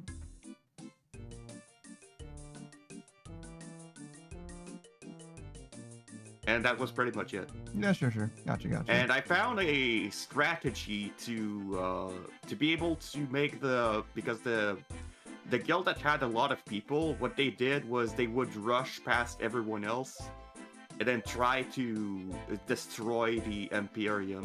Mm-hmm. And that's how you capture a castle. Once you do it, it kicks everyone off the map. Sure. And I discovered that the ninja had a spell called the water escape technique. And whenever it is put under someone, it staggers them. Okay. And so I used that water escape technique to stop people from moving because I was casting it extremely fast. Oh, okay. So you just can cast it a bunch of times? Casting it, basically. Okay. Sure. So I was casting the spell at attack speed and locking them there. Mm-hmm. Did you need to lock everyone, or did you only need to lock the people in front? Can you walk through other people? Is that a thing? I was locking the spawn point, basically. Ah, I see. Gotcha.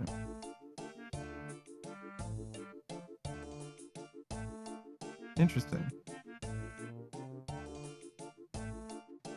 Yeah, I don't think I've ever... And at one point, I noticed that the enemy guild... So the guilds also have skills that can be used by their leaders. Sure.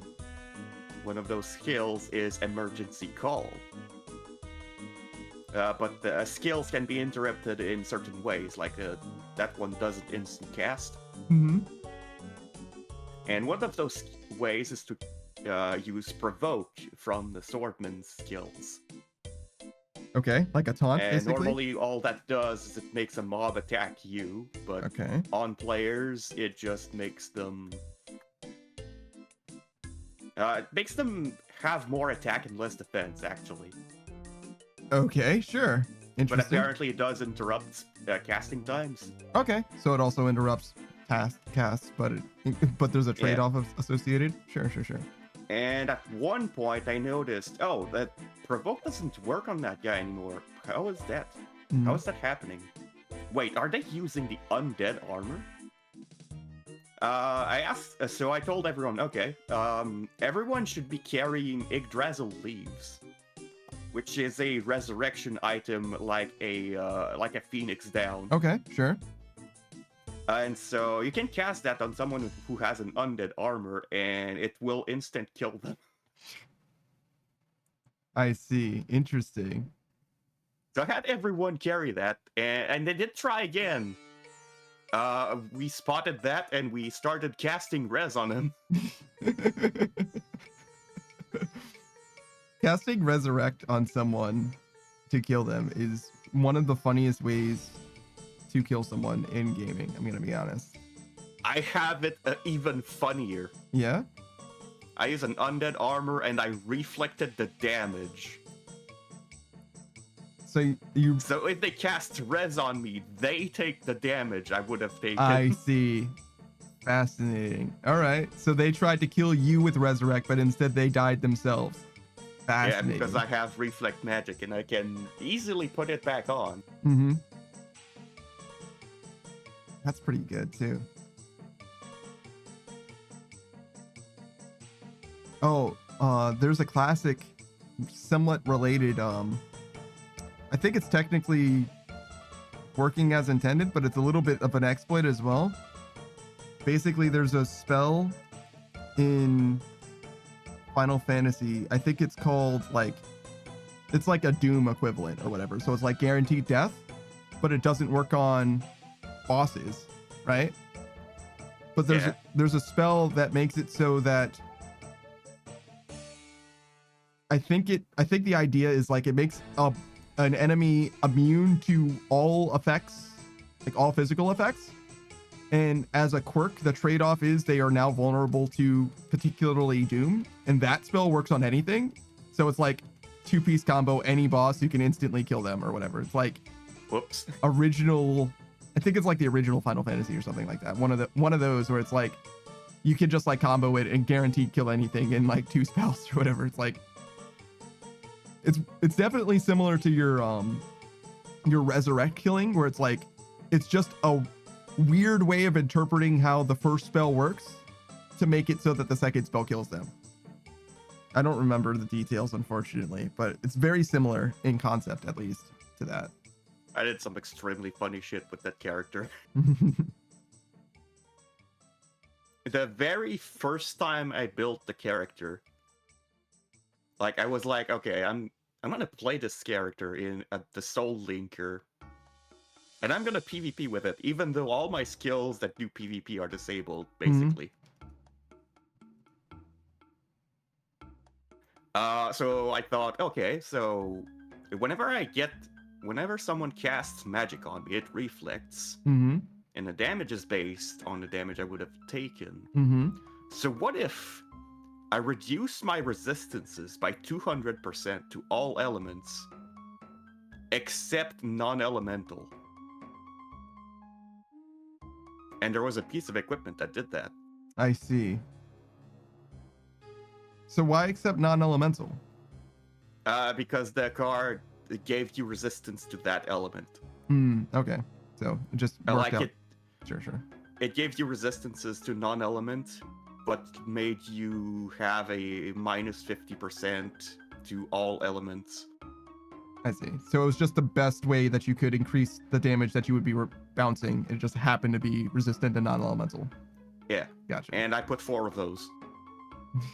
So non-elemental attacks were healing me, which is weird, but sure. Right. Makes sense. And elemental attacks were dealing triple damage. I also had a piece of equipment that increased the damage I took from non-boss monsters by 80%. And they both stack multiplicatively. And I kept finding little things like that and increased my damage taken. And eventually, okay, I'm gonna step in the War of Empyrean map. First guy I meet is a magic class, and he's like, oh, that's an enemy. I'm gonna cast a spell on him. Casts one spell and he falls to the floor. And as he responds, he just types in main chat, what the fuck? Probably the guy comes back, tries to cast AoE spells, because normally there's a card that only works, that only reflects single target spells. But my magic reflex works on AoEs, so he dies again. Oh, I see. All right, fair enough. And I wasn't really there to do too much. Like, I was just there to mess around with this character that I made.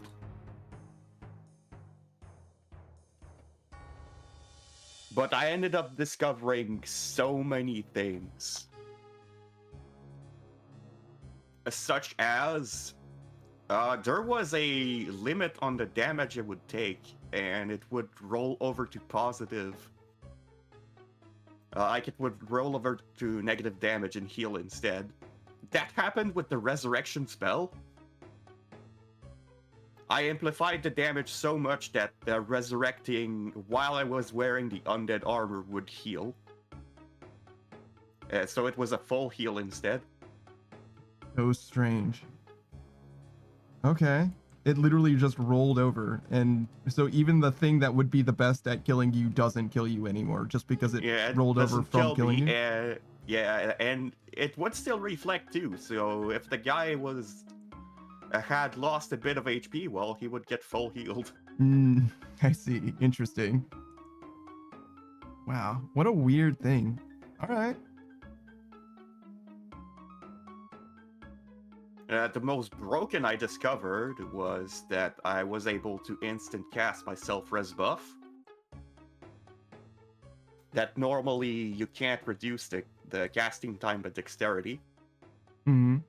But I used a bunch of equipment that reduced casting time, and those worked. I see. So they tried to fix it, but they didn't think of all the options. Unfortunate. No, that was kind of how it worked at base. Mm-hmm. And so eventually I do that, and I use a piece of equipment that makes it I get a full heal whenever I res. Mm-hmm. So I never have the mana cost issue, because Sure. I also regain that on reviving. Oh, okay, sure. So I died about 900 times in 2 weeks. And then they nerfed it, of course. Yeah, sure. It's pretty nice to be the reason that something gets nerfed, huh? Yeah. That's pretty funny. Feels good.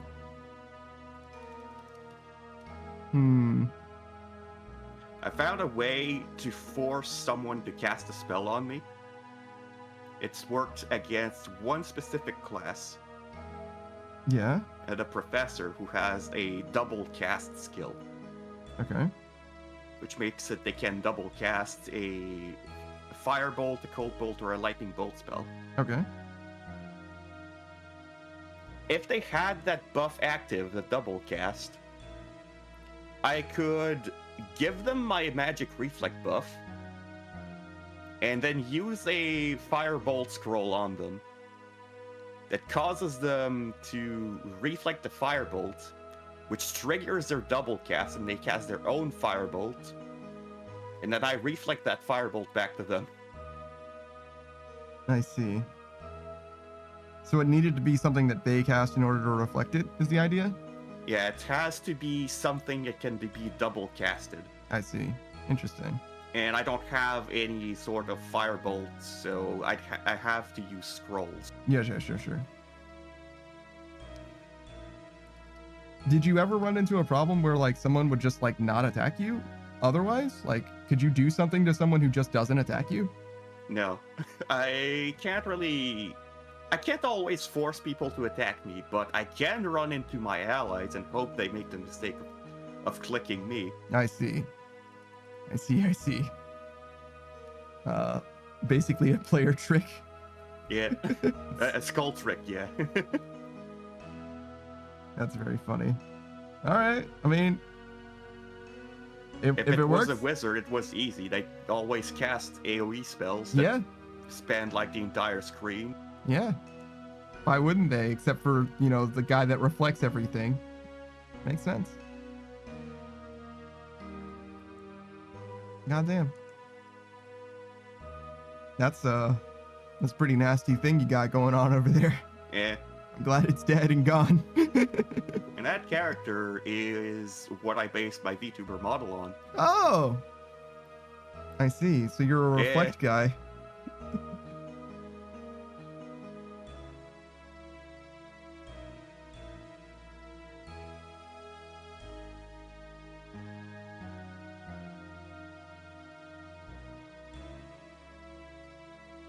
I had a lot of fun with this character, and I just decided I would immortalize it this way. Mm-hmm.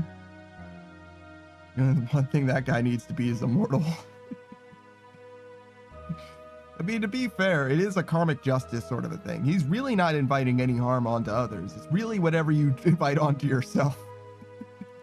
I was only acting in self-defense, clearly. Yeah, true.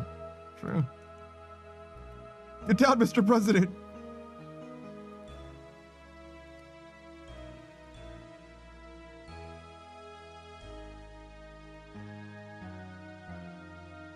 They just had to cast AoE spells that hit every bystander in PvP arena. Mm-hmm.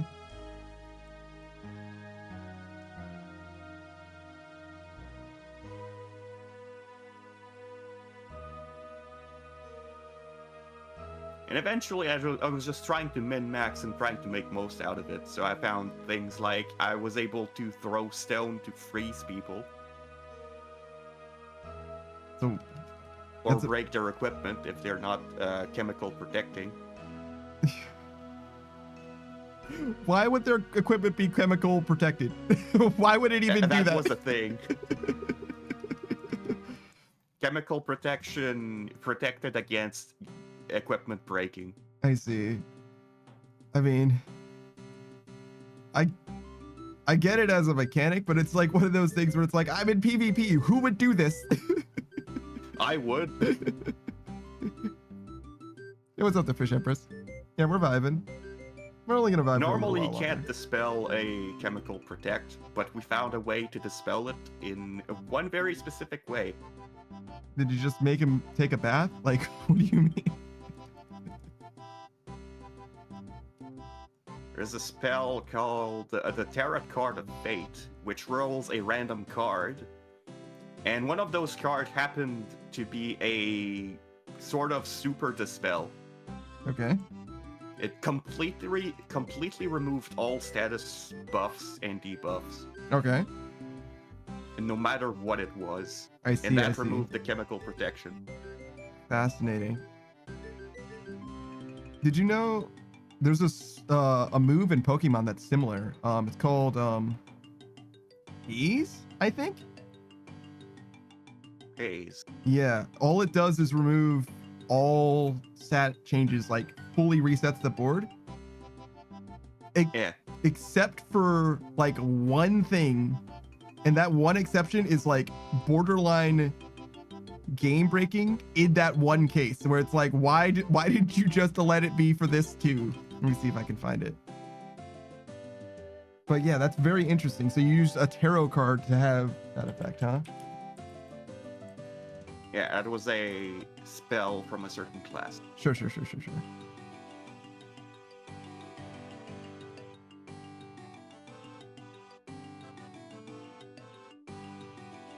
Yeah, it removes all stat changes.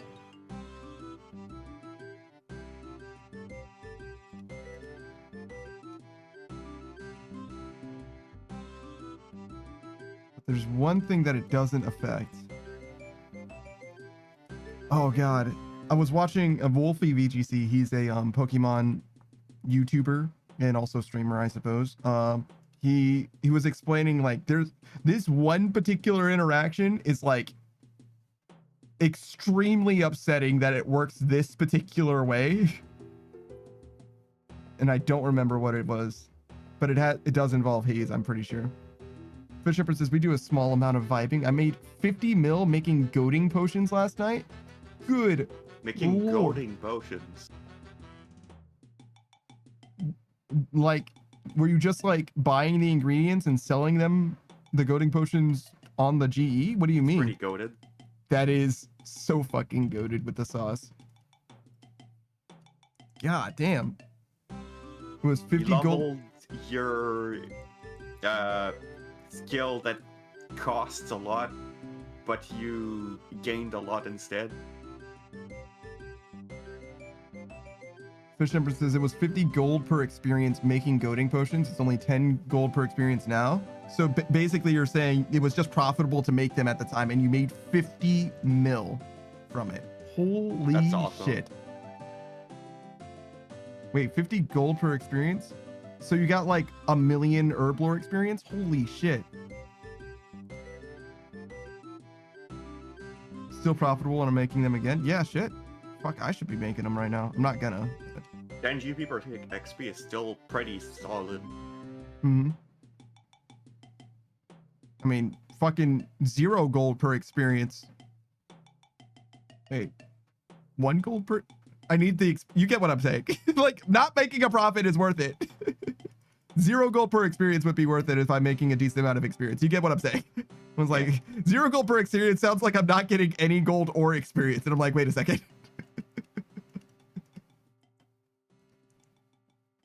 Fish Shepherd says 10 gold per experience makes it solidly the most profitable herblore method, if I remember correctly. Yeah. Sounds about that, like that. Guthix Rest used to be hugely profit, but ever since they buffed the quality of life involved with making them, I think that they're not profitable now to make. Maybe they are still profitable, but narrowly now or whatever. But yeah. That's sick, dude. Well done. Good find. I don't think I'm going to do anything with that myself, unfortunately, just because I'm not in a space for it. But if you had told me that, when did you say? Last night? If you had told me that yesterday, when I was doing Herblore, which I think I did for a while, I would have absolutely switched over. I'll take your entire stock. Bishop says last night as in like 1 a.m. You know, I got you. No big deal. I'm not like upset about it or nothing, but I would have definitely switched over for the tip. Might look at it now. I'm a little concerned about, you know, the ass falling out because goading potions are not something that I want to be holding on to. You know what I mean? That's not something that I can use. Bishop says I didn't stop until 7 a.m. I hope that you slept sometime today. Jesus. Because that doesn't seem like a well-adjusted thing to do. Bishop says I slept eventually. Fair enough. Yeah, you won the game. I lost the game. I lost the game. The Fish Empress says I don't start work until 3 p.m. so I'm good. Yeah, sure. It kind of works out, I guess. As long as you're doing what you need to do, it doesn't matter when you sleep. I think it's better for you as a person, though, if you sleep at the same time every day. You go to sleep at the same time and you wake up at the same time every day. And also you sleep for long enough. I think that you will, you know, live a better, longer life that probably is less prone to depression. But, you know, like, whatever. Do what you want. I'm not your dad.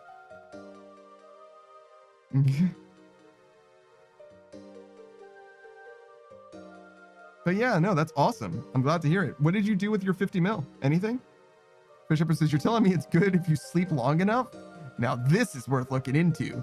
That's like real science, I'm pretty sure. I think that one, like health science is like very, very hard to like trust because a lot of information is extremely contradictory and stuff like that. But sleeping, pretty good. What is it? Like saturated fat, pretty bad. You know what I mean? There's a few in there. Sugar, generally bad. Are there things worse than sugar or better than sugar? Well, better than sugar, yes. Worse than sugar, probably also. But you get what I'm saying. It's like sugar, generally a thumbs down. Don't need that. Less of that. You do need it. Don't get it twisted. You will die if you don't ever have any sugar. But you get what I'm saying.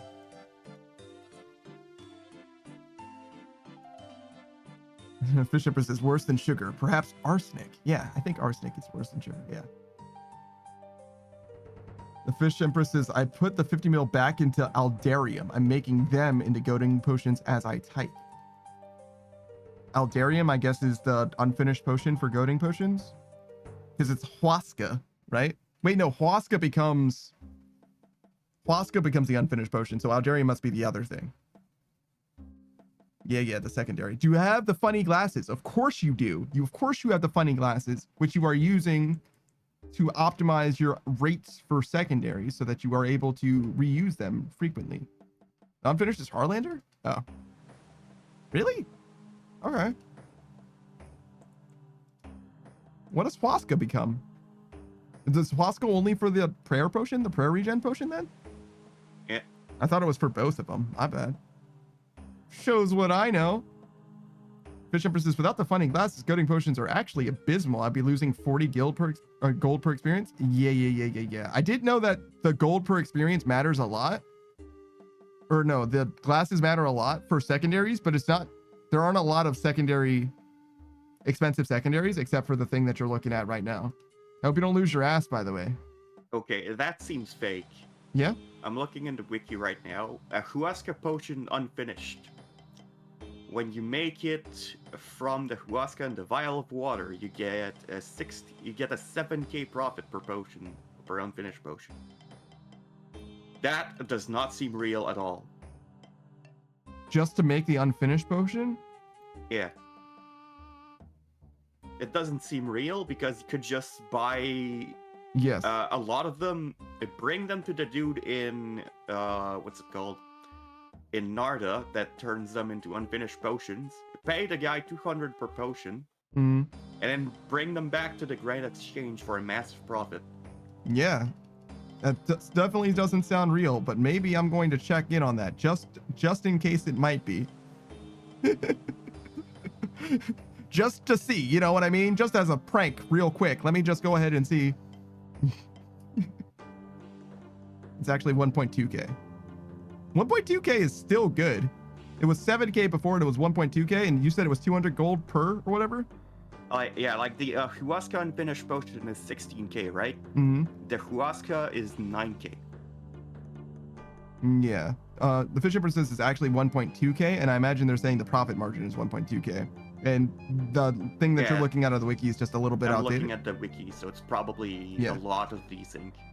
Yeah, but even then, 1.2k each, that's still nothing. That's still not nothing. I'll take 1.2k for a GE flip. Are you fucking kidding me? Might be worth flipping. The Fish Empress says, yeah, the profit margin using the GE tracker is 1.2k, so 1k after the 200. It's not bad, 1k each, but the margin is close enough that you can lose your ass on that. So 14k per inventory. Can you do it noted? You can do it noted. Yeah, I thought that you could.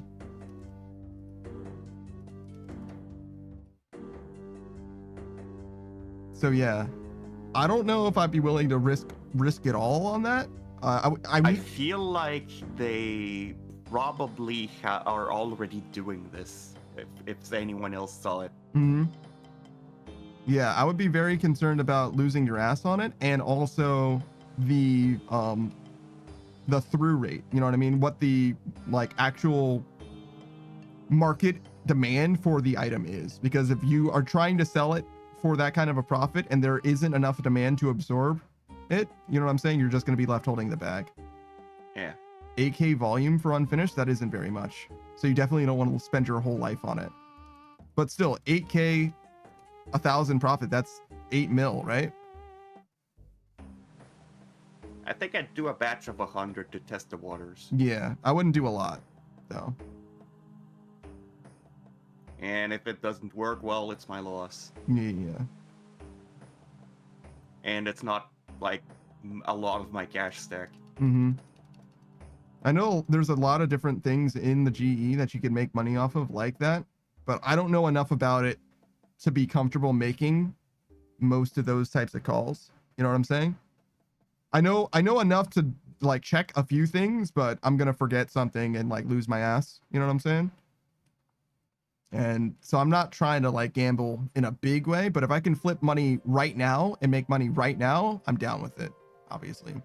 Bishop versus Goading Pots are 18,000 volume and have had to slow sell and have still lowered the prices a bit. Alaska would be way faster. Yeah. Oh yeah, absolutely. It's extremely fast to convert a batch of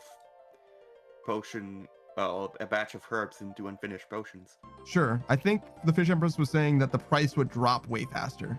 Yeah. It would extremely fastly become not profit. Hmm. Yeah, I don't think I'm willing to put my money on that one. The other thing seemed a little more safe, but even then, I'm still like, I don't want to hold the bag on goading potions either. Prayer regen would be better. Huasca becoming prayer regen, that's actually something that I could theoretically use, but not something that I need in any way. So I wouldn't really want to have those either, but regular prayer potions, you know what I mean? If I'm stuck holding the bag on my fucking prayer, like that's fine. I'll just keep them. Fuck it. I do need the money out of it still, but you get what I'm saying. It's not the worst thing to have extra of. 61k for Oldarium though. Oh, but it's so expensive in the mixology shop. Mm-hmm. And I imagine that there's not a lot of volume on that shit because not a lot of people are doing mixology. Well, yeah, that's also one way to profit while leveling Herblord, is just to do mixology. Yeah, you definitely can make money it's from slow. Yeah, but I'm not of that, you know what I mean? I can't do it. I need to do something faster than that. Let's see what the chugging barrel's at. Yeah, 12 mil.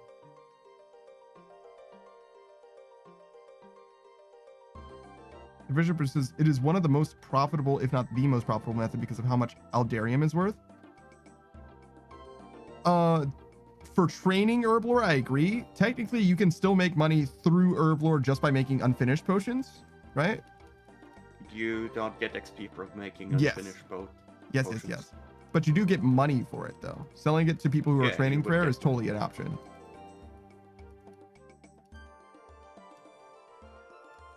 Oh, wait. I don't need these. Or resetting. We're not going to go through. I'm going to fucking die. You are using the goggles while making the potions, right? Yes. The Fish Empress certainly is. Very important. That's the same thing. And yes, they are. I appreciate the call out though, just in case. Very important.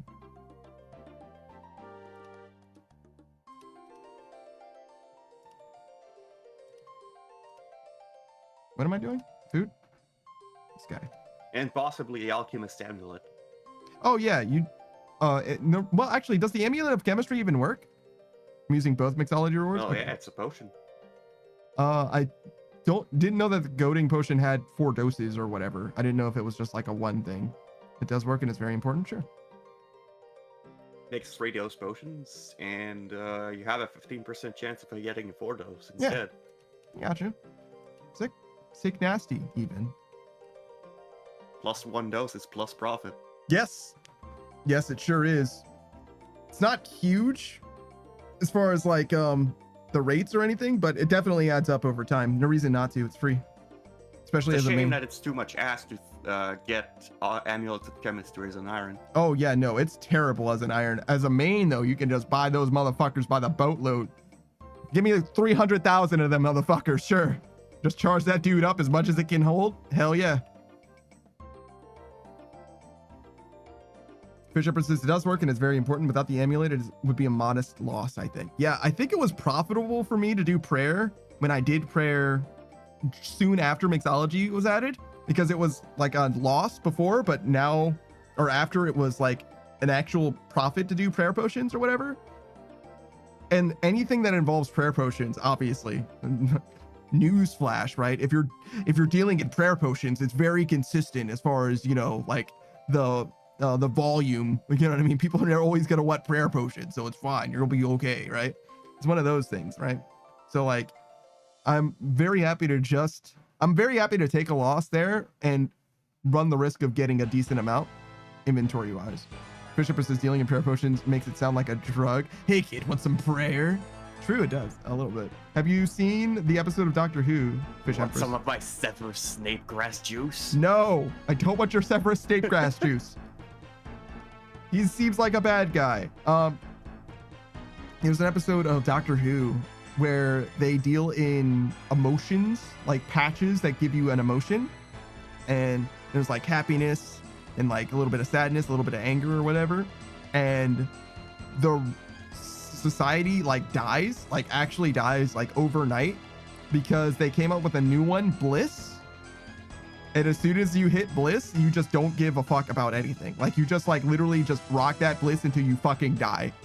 Like society died in like 3 days because they were just like, nah, I'm good. Fish Empress saw it. Excellent. It's a spoiler for that episode, I guess, but it's actually like not even a really important reveal, to be honest. It's like a very minor part of the episode, actually. They were like, oh yeah, by the way, this is why everybody died. Anyways.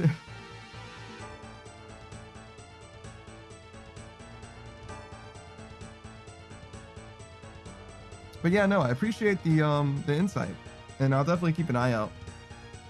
Maybe look at some other things that I can do for prayer, or for herb lore. Fish Empress says that is one of the few episodes I remember. That's basically all I remember about it. It's mostly about traffic, weirdly enough. It's mostly about a traffic jam. But yeah, I've been watching through Doctor Who, particularly with David Tennant and the Doctor just before him. Fish Empress says, yes, I also remember the tubes. The tubes? I'm not sure I know what you mean by tubes. Whatever they were. Probably cars is what you mean?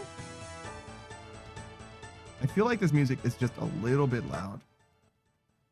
Let's go here. I don't think it's actually loud. I think it just sounds intense.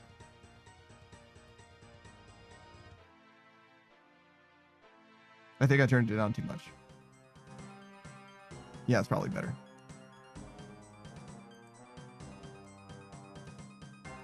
It just had an intensity that I was like not ready for emotionally, you know what I mean? Like a little bit of distance, you know what I mean? You gotta like warm up to it, you know what I'm saying?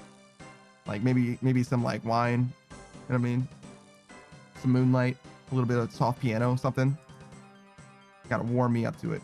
Roses, rose petals, as like a little walkway, like a guiding path. Bishop says, honestly, I think I might have seen the one closer to when I was born than now, so my memory is a bit fuzzy. Seen that one closer to when I was born than now? Yeah, I've seen it like literally 4 weeks ago or something like that. We've been watching Doctor Who. Savage has been showing me Doctor Who. We're about to watch the Weeping Angels episode, and it'll be my first time seeing the Weeping Angels episode. That's where we are in Doctor Who right now. Like literally going to see that episode for the very first time.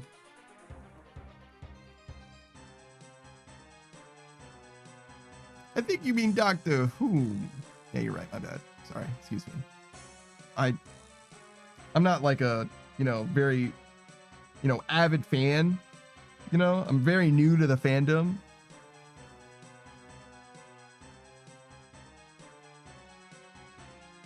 So I hope you forgive me for this small faux pas.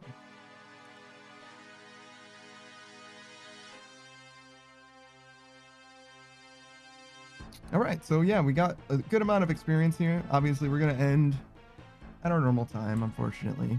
Or fortunately, we got things to do tomorrow. We're going to be playing Satisfactory with the one and only Saku Kenpaku. This guy literally right here, starting 9 a.m. tomorrow. That'll be 9 hours from now. 98 crafting, too. I'm sorry? Who's just got 98 crafting, too. Yes. That's fantastic. Excellent. Enjoy your crafting cape next time you level up. Let us see. Who are we going to raid?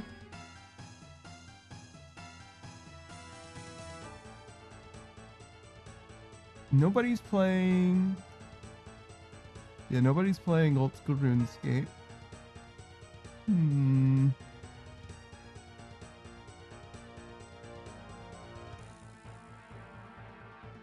What do you guys want to watch? Do you want to watch a horror game? I'm not going to be able to hang out a ton, but I do need to eat. Oh, wait, do I eat before or after? I never decided. Or before next stream or after this stream. That's what I mean. Both are technically true at the same time, but like before I go to bed or after I go to bed. I don't think Monster Hunter is the answer. I don't think we're doing Monster Hunter.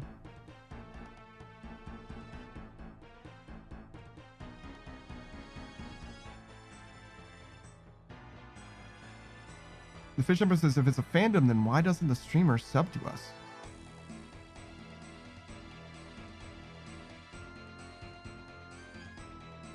What? I don't understand. That one's beyond me. I think I'm too stupid for that one. I'm sorry.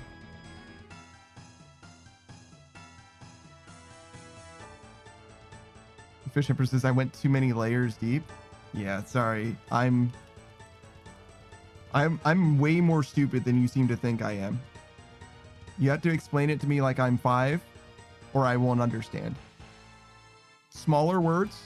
Speaking slower helps.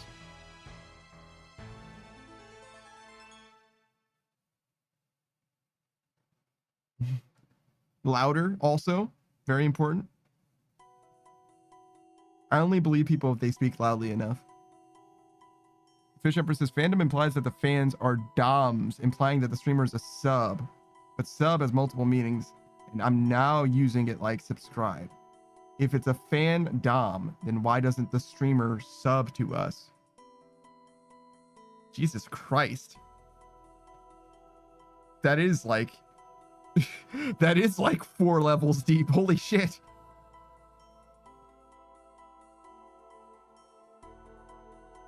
You need that one to be read aloud in order for it to work. I think. Either that or I'm just, again, too stupid to get it. I feel like you would like Drawfee, by the way. Are you familiar with the art comedy YouTube channel Drawfee? I feel like you would. Specifically, Julia. Julia's got a beautiful mind that connects things that don't seem at all related to one another. I have a title for your next woodcutting stream. Oh, yeah? The Soleus Sepulchre. The Soleus Sepulchre. Okay. Hold on. Let me add that to my thing.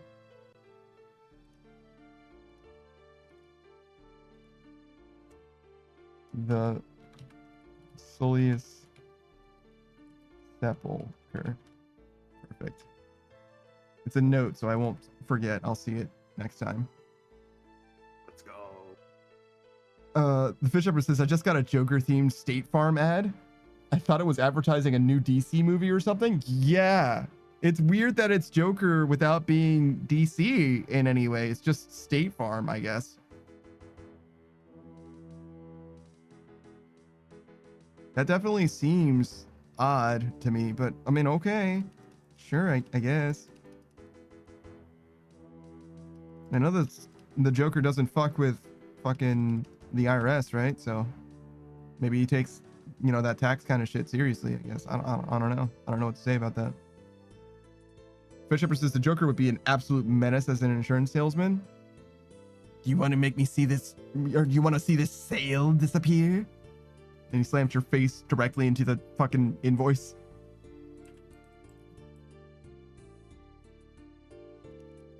All right. It's not nearly as clever as he mostly does. All right, we're gonna raid into Echoes of the Voice. Fantastic voice actor. He's playing Fatal Frame: Mask of the Lunar Eclipse, which is a Fatal Frame game. If you're not familiar with the franchise, it is one of the classic OG horror experiences, centered around ghosts and taking pictures of them with a camera. I don't know about this game in particular. Don't know if it's good. Don't know if it's bad. I know that right now he's streaming and his tits are completely out. He's only got a tie on. He's going crazy right now. Fisher says, does the pencil thing. If you had insurance, your kids would be getting money for this. Is the pencil thing where he makes it disappear in somebody's head? But anyways, I'm going to send you guys on away from here. We'll be back. Both Saku and I will be back literally 9 hours from now, bright and early, playing Satisfactory together. And then later, Saku's going to continue in the afternoon. He's going to play Pokemon Scarlet and Violet with his good friend Kitsune. And I am going to continue to play Abiotic Factor. And then after that, Deep Rock Galactic. It's going to be a long day tomorrow. And maybe even some RuneScape at the end of the day. Maybe, just before midnight. But anyways, that's going to be it for your boy. I've been that Daft Punk Panda. This has been Saku Kipaku. And we'll see you guys later, tomorrow, in the morning. Goodbye, goodbye. Bye.